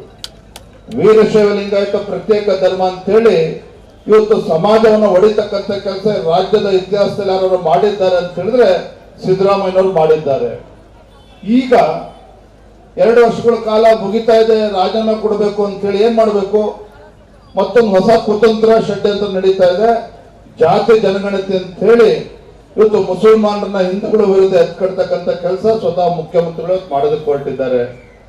ಸಮಾಜಗಳ ಮಧ್ಯೆ ಒಂದು ಕಂದಕವನ್ನು ಸೃಷ್ಟಿ ಮಾಡಿ ಸಮಾಜಗಳ ಮಧ್ಯೆ ಬೆಂಕಿ ಹತ್ತಕ್ಕಂಥ ಕೆಲಸ ಸಿದ್ದರಾಮಯ್ಯ ಮಾಡಕ್ಕೆ ಹೊರಟಿದ್ದಾರೆ ಬಂಧುಗಳೇ. ಹಾಗಾಗಿ ಇದು ಸಾಕಷ್ಟು ಸಮಯ ಆಗಿದೆ. ನಾನು ಹೆಚ್ಚು ಮಾತನಾಡೋದಕ್ಕೆ ಪಾಪ ಅವಾಗಿನ ಬಿಸಿಲಂತವೆಲ್ಲರೂ ಕೂಡ ಇದ್ದೀರಿ. ನಾನು ಇಷ್ಟೇ ಹೇಳ್ತೇನೆ, ಇಂಥ ಒಂದು ದರಿದ್ರ ಜನವಿರೋಧಿ ಸರ್ಕಾರ ರಾಜ್ಯದಲ್ಲಿರ್ತಕ್ಕಂಥ ರೈತರಿಗೆ ರೈತರಿಗೂ ಕೂಡ ಯಾವುದೇ ರೀತಿ ಅನುಕೂಲ ಆಗ್ತಾ ಇಲ್ಲ. ನೋಡಪ್ಪ, ಇವತ್ತು ರೈತರು ಪಾಪ ಕಷ್ಟಪಟ್ಟು ಅವ್ನು ಬೆಳೆದಂತ ಬೆಳೆಗೆ ಒಂದು 7 ತಾಸು ವಿದ್ಯುತ್ ಕೊಟ್ರೆ ನೀರು ಹಾಯಿಸ್ಕೊಂಡು ಬೆಳೆ ಸರಿಯಾಗಿ ಕೈ ಸಿಗ್ತಾ ಇತ್ತು. ಬೆಳೆ ಬೆಳೆದಿದೆ, ಪಾಪ ರೈತರು ನೀರು ಹಾಯಿಸ್ಕೋಬೇಕು ಅಂತ ಹೇಳಿದ್ರೆ 6-7 ತಾಸು ವಿದ್ಯುತ್ ಕೂಡ ಸರ್ಕಾರಕ್ಕೆ ಕೊಡೋದಕ್ಕೆ ಸಾಧ್ಯ ಆಗಿಲ್ಲ. ಅವ್ರಿಗೆ ಸರ್ಕಾರಕ್ಕೆ ವಿದ್ಯುತ್ ಕೊಡೋದಕ್ಕೆ ಸಾಧ್ಯ ಆಗಿಲ್ಲ. ಪಾಪ ಬೆಳೆದಂತ ಬೆಳೆ ನಾಶ ಆಗಿ ಪಾಪ ಬೆಳೆನೂ ಕೂಡ ರೈತನ ಕೈಗೆ ಸಿಗಲಿಲ್ಲ. ಈ ರೀತಿ ಒಂದು ಕೆಟ್ಟ ಸರ್ಕಾರ ರಾಜ್ಯದಲ್ಲಿರ್ತಕ್ಕಂಥ ರೈತರ ಪರವಾಗಿ ಒಳ್ಳೆ ಕಾಳಜಿಯನ್ನು ಹಿಡ್ಕೊಂಡು, ಬಡವರ ಬಗ್ಗೆ ಕಾಳಜಿ ಹಿಡ್ಕೊಂಡು ಆ ರೀತಿ ಒಬ್ಬ ಮುಖ್ಯಮಂತ್ರಿ ಕೆಲಸ ಮಾಡಬೇಕಾಗಿತ್ತು. ಯಡಿಯೂರಪ್ಪನವ್ರು ಏನ್ ಮಾಡಿದ್ರು ನಿಮ್ಗೆ ಗೊತ್ತಿದೆ. ಹಿಂದೆ ಯಡಿಯೂರಪ್ಪನವ್ರು ಮುಖ್ಯಮಂತ್ರಿಗಳಾದಾಗ ನೆರೆ ಆಯ್ತು, ಭೀಕರ ನೆರೆ ಆಗಿ ಪಾಪ ಬಡವರೆಲ್ಲ ಮನೆ ಕಳ್ಕೊಂಡ್ರು. ಗದಗಲ್ಲೂ ಆಯ್ತು, ಬೆಳಗಾವಿ, ರಾಯಚೂರು, ಕೊಪ್ಪಳ ಎಲ್ಲ ಕಡೆ ಆಯ್ತು. ಕೇಂದ್ರ ಸರ್ಕಾರ NDRF ನಾರ್ಮ್ಸ್ ಪ್ರಕಾರ ಮಳೆ ಹೆಚ್ಚಾಗಿ ನೆರೆಯಿಂದ ಮನೆ ಕಳ್ಕೊಂಡ್ರೆ ಆ ಬಡವನಿಗೆ 1 ಲಕ್ಷ ರೂಪಾಯಿ ಕೊಡಬೇಕಾಗಿತ್ತು. ಪಾಪ ಯಡಿಯೂರಪ್ಪರು ತೀರ್ಮಾನ ಮಾಡಿದ್ರು 5 1 ಲಕ್ಷದಲ್ಲಿ ಮನೆ ಕಟ್ಟೋದಕ್ಕೆ ಸಾಧ್ಯ ಆಗೋದಿಲ್ಲ ಅಂತೇಳಿ ಯಡಿಯೂರಪ್ಪರು 5 ಲಕ್ಷ ರೂಪಾಯಿ ಘೋಷಣೆ ಮಾಡಿದ್ರು ಬಡವರಿಗೆ ಮನೆ ಕಟ್ಕೋಬೇಕು ಅಂತೇಳಿ. ಆದ್ರೆ ಒಬ್ಬ ಸಿದ್ದರಾಮಯ್ಯ ಅಂತ ಒಬ್ಬ ಮುಖ್ಯಮಂತ್ರಿ ಇವತ್ತು ಮುಖ್ಯಮಂತ್ರಿಗಳಿಗೆ ಬಡವ ಮನೆ ಕಳ್ಕೊಂಡ ಅಂತ ಹೇಳಿದ್ರೆ 75,000 ರಿಂದ 80,000 ರೂಪಾಯಿ ಕೊಡ್ತಾರೆ. ಅದು ಕೂಡ ಕೊಡಬೇಕು ಅಂದ್ರೆ 1 ವರ್ಷ 2 ವರ್ಷ ಸತಾಯಿಸ್ತಾರೆ. ಯಡಿಯೂರಪ್ಪರು ಮುಖ್ಯಮಂತ್ರಿಗಳಿದ್ದಾಗ ಬಿಜೆಪಿ ಸರ್ಕಾರ ಇದ್ದಾಗ ಬಡವ ಮನೆ ಕಳ್ಕೊಂಡ್ರೆ 5 ಲಕ್ಷ ರೂಪಾಯಿ ಸಿಗ್ತಾ ಇತ್ತು. ಸಿದ್ದರಾಮಯ್ಯನವ್ರು ಬಂದ್ಮೇಲೆ 70,000 80,000 ರೂಪಾಯಿ ಕೊಡ್ತಾರೆ. ಅವತ್ತಾನೆ 70,000 ಅದು ಕೂಡ ತಕ್ಷಣ ಕೈ ಸಿಗೋದಿಲ್ಲ. ಅಂದ್ರೆ ಈ ರೀತಿ ನಾನು ಮೊನ್ನೆ ಹೇಳ್ತಾ ಇದ್ದೆ ಅಸೆಂಬ್ಲಿನಲ್ಲಿ, ಒಬ್ಬ ರಾಜ್ಯ ಮುಖ್ಯಮಂತ್ರಿಗಳು ಅಂತ ಹೇಳಿದ್ರೆ ರಾಜ್ಯದ ದೊರೆ ಮಹಾರಾಜ ಅವನು. ಹಿಂದೆ ಮಹಾರಾಜರು ಏನ್ ಮಾಡ್ತಾ ಇದ್ರು ಅಂತ ಹೇಳಿದ್ರೆ ರಾಜ್ಯದಲ್ಲಿ ಜನರು ಸುಭಿಕ್ಷವಾಗಿದ್ದಾರ, ರೈತರು ಸಂತೋಷದಲ್ಲಿದ್ದಾರ, ಬಡವರು ನೆಮ್ಮದಿಯಿಂದ ಇದ್ದಾರೋ ಇಲ್ವೋ ಅಂತ ಹೇಳಿ ಅರ್ಥ ಮಾಡ್ಕೋಬೇಕು ಅಂತ ಹೇಳಿ ಮಹಾರಾಜರು ಏನ್ ಮಾಡ್ತಾ ಇದ್ರು ಅಂದ್ರೆ ಮಾರುವೇಷ ಹಾಕೊಂಡು ಊರುಗಳಿಗೆ ಹೋಗ್ತಾ ಇದ್ದಂತೆ. ರೈತರನ್ನ, ವ್ಯಾಪಾರಸ್ಥರನ್ನ, ಬಡವರನ್ನ ಎಲ್ಲರನ್ನೂ ಕೂಡ ಮಾತಾಡಿಸ್ತಿದ್ರಂತೆ. ನಿಮ್ಮೆಲ್ಲ ಸರಿ ಇದೆಯಾ, ನಿಮ್ಮ ಮಹಾರಾಜರು ಸರಿಯಾಗಿ ನಡ್ಕೊಳ್ತಾ ಇದ್ದಾರ, ನಿಮ್ಮ ಬೆಳೆದಂತ ಬೆಳೆಗೆ ಸರಿಯಾದಂತ ಬೆಲೆ ಸಿಗ್ತಾ ಇದೆಯಾ, ಏನೋ ಕಷ್ಟಗಳಿದೆ ಎಲ್ಲವನ್ನೂ ಕೂಡ ಅರ್ಥ ಮಾಡ್ಕೊಳ್ತಕ್ಕಂಥ ಕೆಲಸ ಮಾಡ್ತಾ ಇದ್ರು. ಪಾಪ ಸಿದ್ದರಾಮಯ್ಯನವ್ರಿಗೆ ಅವರ ಮಂತ್ರಿಮಂಡಲ ಸದಸ್ಯರಿಗೆ ಪುರುಸೊತ್ತಿಲ್ಲ. ಬೆಂಗಳೂರೇ ಕರ್ನಾಟಕ ನಂಗಾಗಿದೆ. ಬೆಂಗಳೂರಿನಲ್ಲೇ ವಿಧಾನಸೌಧದಲ್ಲೇ AC ರೂಮಲ್ಲೇ ಕುತ್ಕೊಂಡು ಬೆಂಗಳೂರಿನಲ್ಲಿ ಕುತ್ಕೊಂಡ್ರೆ ಇವತ್ತು ರೈತರ ಸಮಸ್ಯೆ ಹೆಂಗ್ ಗೊತ್ತಾಗುತ್ತಪ್ಪ ರಾಜ್ಯದ ಮುಖ್ಯಮಂತ್ರಿಗೆ? ಇವತ್ತು ಬೆಲೆ ಏರಿಕೆ ಇಷ್ಟ ಆಗಿದೆ. ಇವತ್ತು ಪಾಪ ಬಡವರು ಯಾವ ರೀತಿ ಕಣ್ಣೀರು ಹಾಕ್ತಾ ಇದ್ದಾರೆ, ಬಡವರು ಯಾವ ತೊಂದರೆ ಅನುಭವಿಸ್ತಾ ಇದ್ದಾರೆ, ಒಬ್ಬ ಮುಖ್ಯಮಂತ್ರಿ ಯಾಕೆ ಗೊತ್ತಾಗಬೇಕು? ಪಾಪ HK ಪಾಟೀಲ್ ಬಂದ್ರೆ ಅವ್ರು ಹುಲ್ಕೋಟೆನಲ್ಲಿ ಅಲ್ಲೇ ಇರ್ತಾರೆ, ಪಾಪ ಗದಗಿಗೂ ಬರೋದಿಲ್ಲ. ಹಂಗಾಗಿ ನೀರು ಬಿಟ್ಟಿಲ್ಲ ಗದಗಿಗೆ. ನಿಮ್ಗೆ ಗದಗಲ್ಲಿ ಯಾಕೆ ನೀರು ಬರೋದಿಲ್ಲ ಅಂತ ಹೇಳಿದ್ರೆ ಇಲ್ಲಿ ಜನ ಬಿಜೆಪಿ ಜಾಸ್ತಿ ಇದ್ದಾರೆ, ಹಂಗಾಗಿ ಓಟ್ ಕೊಟ್ಟಿಲ್ಲ ಅಂತ ಬಹುಶಃ ಗದಗಿಗೆ ನೀರು ಬಿಡ್ತಾರ ಅಂತ ಕಾಣ್ತದೆ. ಅಂದ್ರೆ ಈ ರೀತಿ ರೈತರ ವಿರೋಧಿ, ಬಡವರ ವಿರೋಧಿ ಇರ್ತಕ್ಕಂಥ ರಾಜ್ಯ ಸರ್ಕಾರ, ಹಾಗಾಗಿ ಎಲ್ಲ ಕಡೆ ಹೇಳ್ತಾ ಇರ್ತಕ್ಕಂಥದ್ದು, ಈ ನಾಡಿನ ಜನರ ಪಾಲಿಗೆ ಈ ಕಾಂಗ್ರೆಸ್ ಸರ್ಕಾರ ಬದುಕಿದ್ದು ಕೂಡ ಸತ್ತ ಆಗಂತಾಗಿದೆ. ರಾಜ್ಯದ ಸಂಕಷ್ಟಕ್ಕೆ ಸ್ಪಂದನೆ ಮಾಡ್ತಾ ಇರ್ತಕ್ಕಂಥ ರಾಜ್ಯ ಸರ್ಕಾರ ಬದುಕಿದ್ದು ಕೂಡ ಸತ್ತಂತಾಗ ಆಗಿದೆ ಅನ್ನೋದನ್ನ ನಾನು ಈ ಸಂದರ್ಭ ಹೇಳ್ತಾ ಇರ್ತಕ್ಕಂಥದ್ದು. ಹಾಗಾಗಿ ನಮ್ಮ ಕಾರ್ಯಕರ್ತರು ದಯವಿಟ್ಟು ಅರ್ಥ ಮಾಡ್ಕೊಳ್ಳಿ. ನಾನು ವೇದಿಕೆ ಮೇಲಿರ್ತಕ್ಕಂಥ ಎಲ್ಲ ನಮ್ಮ ಪಕ್ಷದ ಮುಖಂಡರನ್ನ ಕೈ ಜೋಡಿಸಿ ವಿನಂತಿ ಮಾಡ್ತೇನೆ. ಇವತ್ತು ನಾನು ನಿಜವಾಗ್ಲೂ ಕೂಡ ಆಶ್ಚರ್ಯ ಆಯ್ತು. ಗದಗ್ನಲ್ಲಿ ಇವತ್ತು ಇಂಥ ಉರಿ ಬಿಸಿಲಲ್ಲೂ ಕೂಡ ನಮ್ಮ ಲಮಾಣಿ ಅವರು, ನಮ್ಮೆಲ್ಲ CC ಪಾಟೀಲು ಎಲ್ಲ ಕ್ಷೇತ್ರದಿಂದ ಕಳಕಪ್ಪಪಟ್ಟಿ ಎಲ್ಲ ಕ್ಷೇತ್ರದಿಂದ ಬಂದಿದ್ದಾರೆ. ಆದರೆ ಕಾರ್ಯಕರ್ತರ ಉತ್ಸಾಹ ನೋಡಿದಾಗ ನನಗೆ ಬೇಸರ ಆಯಿತು. ಏನಪ್ಪ, ನಮ್ಮ ಕಾರ್ಯಕರ್ತರು ವೇದಿಕೆ ಮೇಲೆ ಇಷ್ಟೊಂದು ದೊಡ್ಡ ಸಂಖ್ಯೆಯ ಮುಖಂಡರು ಕೂತಿದ್ದಾರೆ ಅಂತ ಹೇಳಿದ್ರೆ ನಮ್ಮ ಕಾರ್ಯಕರ್ತರ ಶ್ರಮ ದೊಡ್ಡದಿದೆ. ಯಾವುದೇ ಸ್ಥಾನಮಾನದ ಅಪೇಕ್ಷೆನ ಪಡೆದೇನೆ ನಾನು MLA ಆಗಬೇಕು, ನಾನು ಮುನ್ಸಿಪಲ್ ಕೌನ್ಸಿಲರ್ ಆಗಬೇಕು, ನಾನು ZDP ಮೆಂಬರ್ ಆಗಬೇಕು, ಇವು ಯಾವ ಕನಸು ಕೂಡ ನಿಮಗಿಲ್ಲ. ಆದರೆ ಭಾರತೀಯ ಜನತಾ ಪಾರ್ಟಿ ಯಾರೇ ಅಭ್ಯರ್ಥಿ ಆಗಲಿ BJP ಗೆಲ್ಲಬೇಕು, ನರೇಂದ್ರ ಮೋದಿಜಿಯವರ ಕೈನ ಬಲಪಡಿಸಬೇಕು, ಯಡಿಯೂರಪ್ಪರ ಕೈನ ಬಲಪಡಿಸಬೇಕು ಅಂತೇಳಿ ಕಳೆದ ಹಲವಾರು ವರ್ಷಗಳಿಂದ ನಾವು ಪ್ರಾಮಾಣಿಕವಾಗಿ ಕೆಲಸ ಮಾಡ್ತಾ ಇದ್ದೇವೆ. ನಾನು ಯಾರ ಹೆಸರು ಹೇಳೋದಕ್ಕೆ ಹೋಗೋದಿಲ್ಲ. ನಾನು ಮತ್ತೆ ಬರ್ತೇನೆ ಗದಗ ಜಿಲ್ಲೆಗೆ. ಒಂದು ದಿನ ಜಿಲ್ಲೆಯಲ್ಲೇ ಕೂತ್ಕೊಂಡು ಯಾವ ವಿಧಾನಸಭಾ ಕ್ಷೇತ್ರದ ಸಮಸ್ಯೆ ಏನಿದೆ, ನಮ್ಮ ನಾಯಕರ ನಡವಳಿಕೆ ಏನಿದೆ, ಯಾಕಂದ್ರೆ ನಾವು ನಾಯಕರಾಗಬೇಕು ಅಂದ್ರೆ ಕಾರಣ ನಮ್ಮ ಕಾರ್ಯಕರ್ತರು. ನಾವು ನಾಯಕರಾದ್ಮೇಲೆ, ನಾವು ಶಾಸಕರಾದ್ಮೇಲೆ, ನಾವು ಮಂತ್ರಿಗಳಾದ್ಮೇಲೆ ನಮ್ಮ ಕಾರ್ಯಕರ್ತರಿಗೆ ಬೆಲೆ ಇಲ್ಲ ಅಂತ ಹೇಳಿದ್ರೆ ಮತ್ತೆ ನಮ್ಮನ್ನು ಹೇಗೆ ನಮ್ಮ ಜನರು ನಮ್ಮ ಬಗ್ಗೆ ವಿಶ್ವಾಸ ಇಟ್ಕೊಳ್ತಕ್ಕಂಥದ್ದು? ನಮ್ಮ ಕಾರ್ಯಕರ್ತರ ನಮ್ಮ ಬಗ್ಗೆ ಹೆಂಗ್ ವಿಶ್ವಾಸ ಇಟ್ಕೊಳ್ತಾರೆ? ಹಾಗಾಗಿ ಅಣ್ಣ ಒಂದು ನಿಮಿಷ ತಡೆಯೋಣ. ನಾನು ಯಾರ ಬಗ್ಗೆನೂ ನಾವು ಉಲ್ಲೇಖ ಮಾಡ್ತಾ ಇಲ್ಲ. ನನ್ನ ವಿನಂತಿ ಏನಪ್ಪಾ ಅಂತ ಹೇಳಿದ್ರೆ, ವೇದಿಕೆ ಮೇಲೆ ಇರ್ತಕ್ಕಂಥ ಮುಖಂಡರಿಗೆ ಯಾವ ರೀತಿ ಗೌರವ ಸಮಾಜದಲ್ಲಿ ಸಿಗ್ತಾ ಇದೆಯೋ ಅಷ್ಟೇ ಗೌರವ ನಮ್ಮ ಪಕ್ಷದ ಕಾರ್ಯಕರ್ತರಿಗೂ ಸಿಗಬೇಕು. ಆ ನಿಟ್ಟಿನಲ್ಲಿ ನಾನು ಕೂಡ ಗದಗ ಜಿಲ್ಲೆಗೂ ಬರ್ತೇನೆ, ರಾಜ್ಯದ ಎಲ್ಲ ಜಿಲ್ಲೆಗೂ ಕೂಡ ಹೋಗ್ತೇನೆ. ಆ ಜಿಲ್ಲೆಯಲ್ಲಿರ್ತಕ್ಕಂಥ ಸಮಸ್ಯೆನ ಬಗೆಹರಿಸ್ತಕ್ಕಂಥ ಕೆಲಸವನ್ನ ಪ್ರಾಮಾಣಿಕವಾಗಿ ನಾನು ಮಾಡ್ತೇನೆ. ಆದ್ರೆ ನಾನು ಬರೋಕ್ಕೂ ಮುಂಚಿತವಾಗಿ ಆದಷ್ಟು ನಿಮ್ಮ ಸಮಸ್ಯೆಗಳನ್ನ ಬಗೆಹರಿಸ್ಕೊಳ್ಳಿ. ಯಾಕೆಂದ್ರೆ ವಿರೋಧ ಪಕ್ಷವಾಗಿ ನಮ್ಮ ಜವಾಬ್ದಾರಿ ಜಾಸ್ತಿ ಇದೆ. ನಾನಂತೂ ಇವತ್ತು ರಾಜ್ಯದ ಅಧ್ಯಕ್ಷನಾಗಿ ನಾನಿವತ್ತು ಯಡಿಯೂರಪ್ಪವ್ರ ಮಗ ಅಂತ ಹೇಳಿದ್ರೆ ನಂಗೆ ಹೆಮ್ಮೆ ಇದೆ.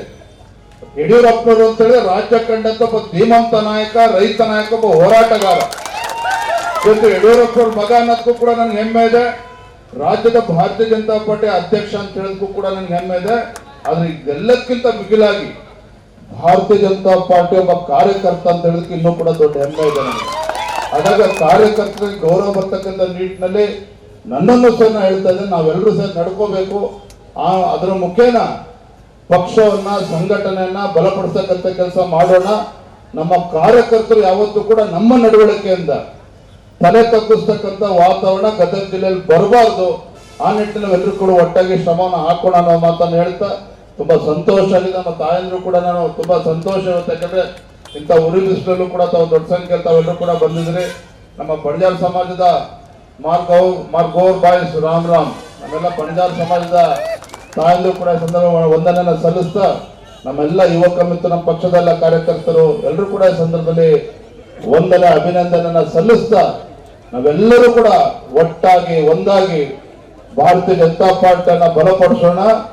ಮುಂದಿನ ದಿನದಲ್ಲಿ ರಾಜ್ಯದಲ್ಲಿ ಭಾರತೀಯ ಜನತಾ ಪಾರ್ಟಿ ಸ್ವಂತ ಶಕ್ತಿಯ ಮೇಲೆ ರಾಜ್ಯದಲ್ಲಿ ಅಧಿಕಾರಕ್ಕೆ ಬರಬೇಕು. ಗದಗ ಜಿಲ್ಲೆ ಎಲ್ಲಾ ವಿಧಾನಸಭಾ ಕ್ಷೇತ್ರದಲ್ಲಿ ಭಾರತೀಯ ಜನತಾ ಪಾರ್ಟಿ ಗೆಲ್ಲಬೇಕು. ಆ ನಿಟ್ಟಿನಲ್ಲಿ ಶ್ರಮವನ್ನು ಹಾಕೋಣ ಅಂತಕ್ಕಂಥ ಮಾತನ್ನು ಹೇಳಿದು ತಮ್ಮೆಲ್ಲರೂ ಕೂಡ ಒಂದಿಸ ನನ್ನ ಮಾತನ್ನು ಮುಗಿಸ್ತೇನೆ. ನಮಸ್ಕಾರ, ವಂದನೆಗಳು. ತಿಂಗಳಿಗೆ ಒಂದ್ಸರಿ ನೀರು ಕೊಡದೇ ಇರೋ ಸರ್ಕಾರಕ್ಕೆ, ಪ್ರತಿದಿನ ಸಾಯಂಕಾಲ ನೀರು ಕೊಡೋ ಸರ್ಕಾರಕ್ಕೆ, ಅರ್ಥ ಆಯ್ತಲ್ಲ? ಪ್ರತಿದಿನ ಈ ಬಿಸಿಲಿನಲ್ಲಿ ಆಗಮಿಸಿರುವಂತ ನಮ್ಮೆಲ್ಲ ಕಾರ್ಯಕರ್ತರಿಗೆ ವಂದನೆಗಳು.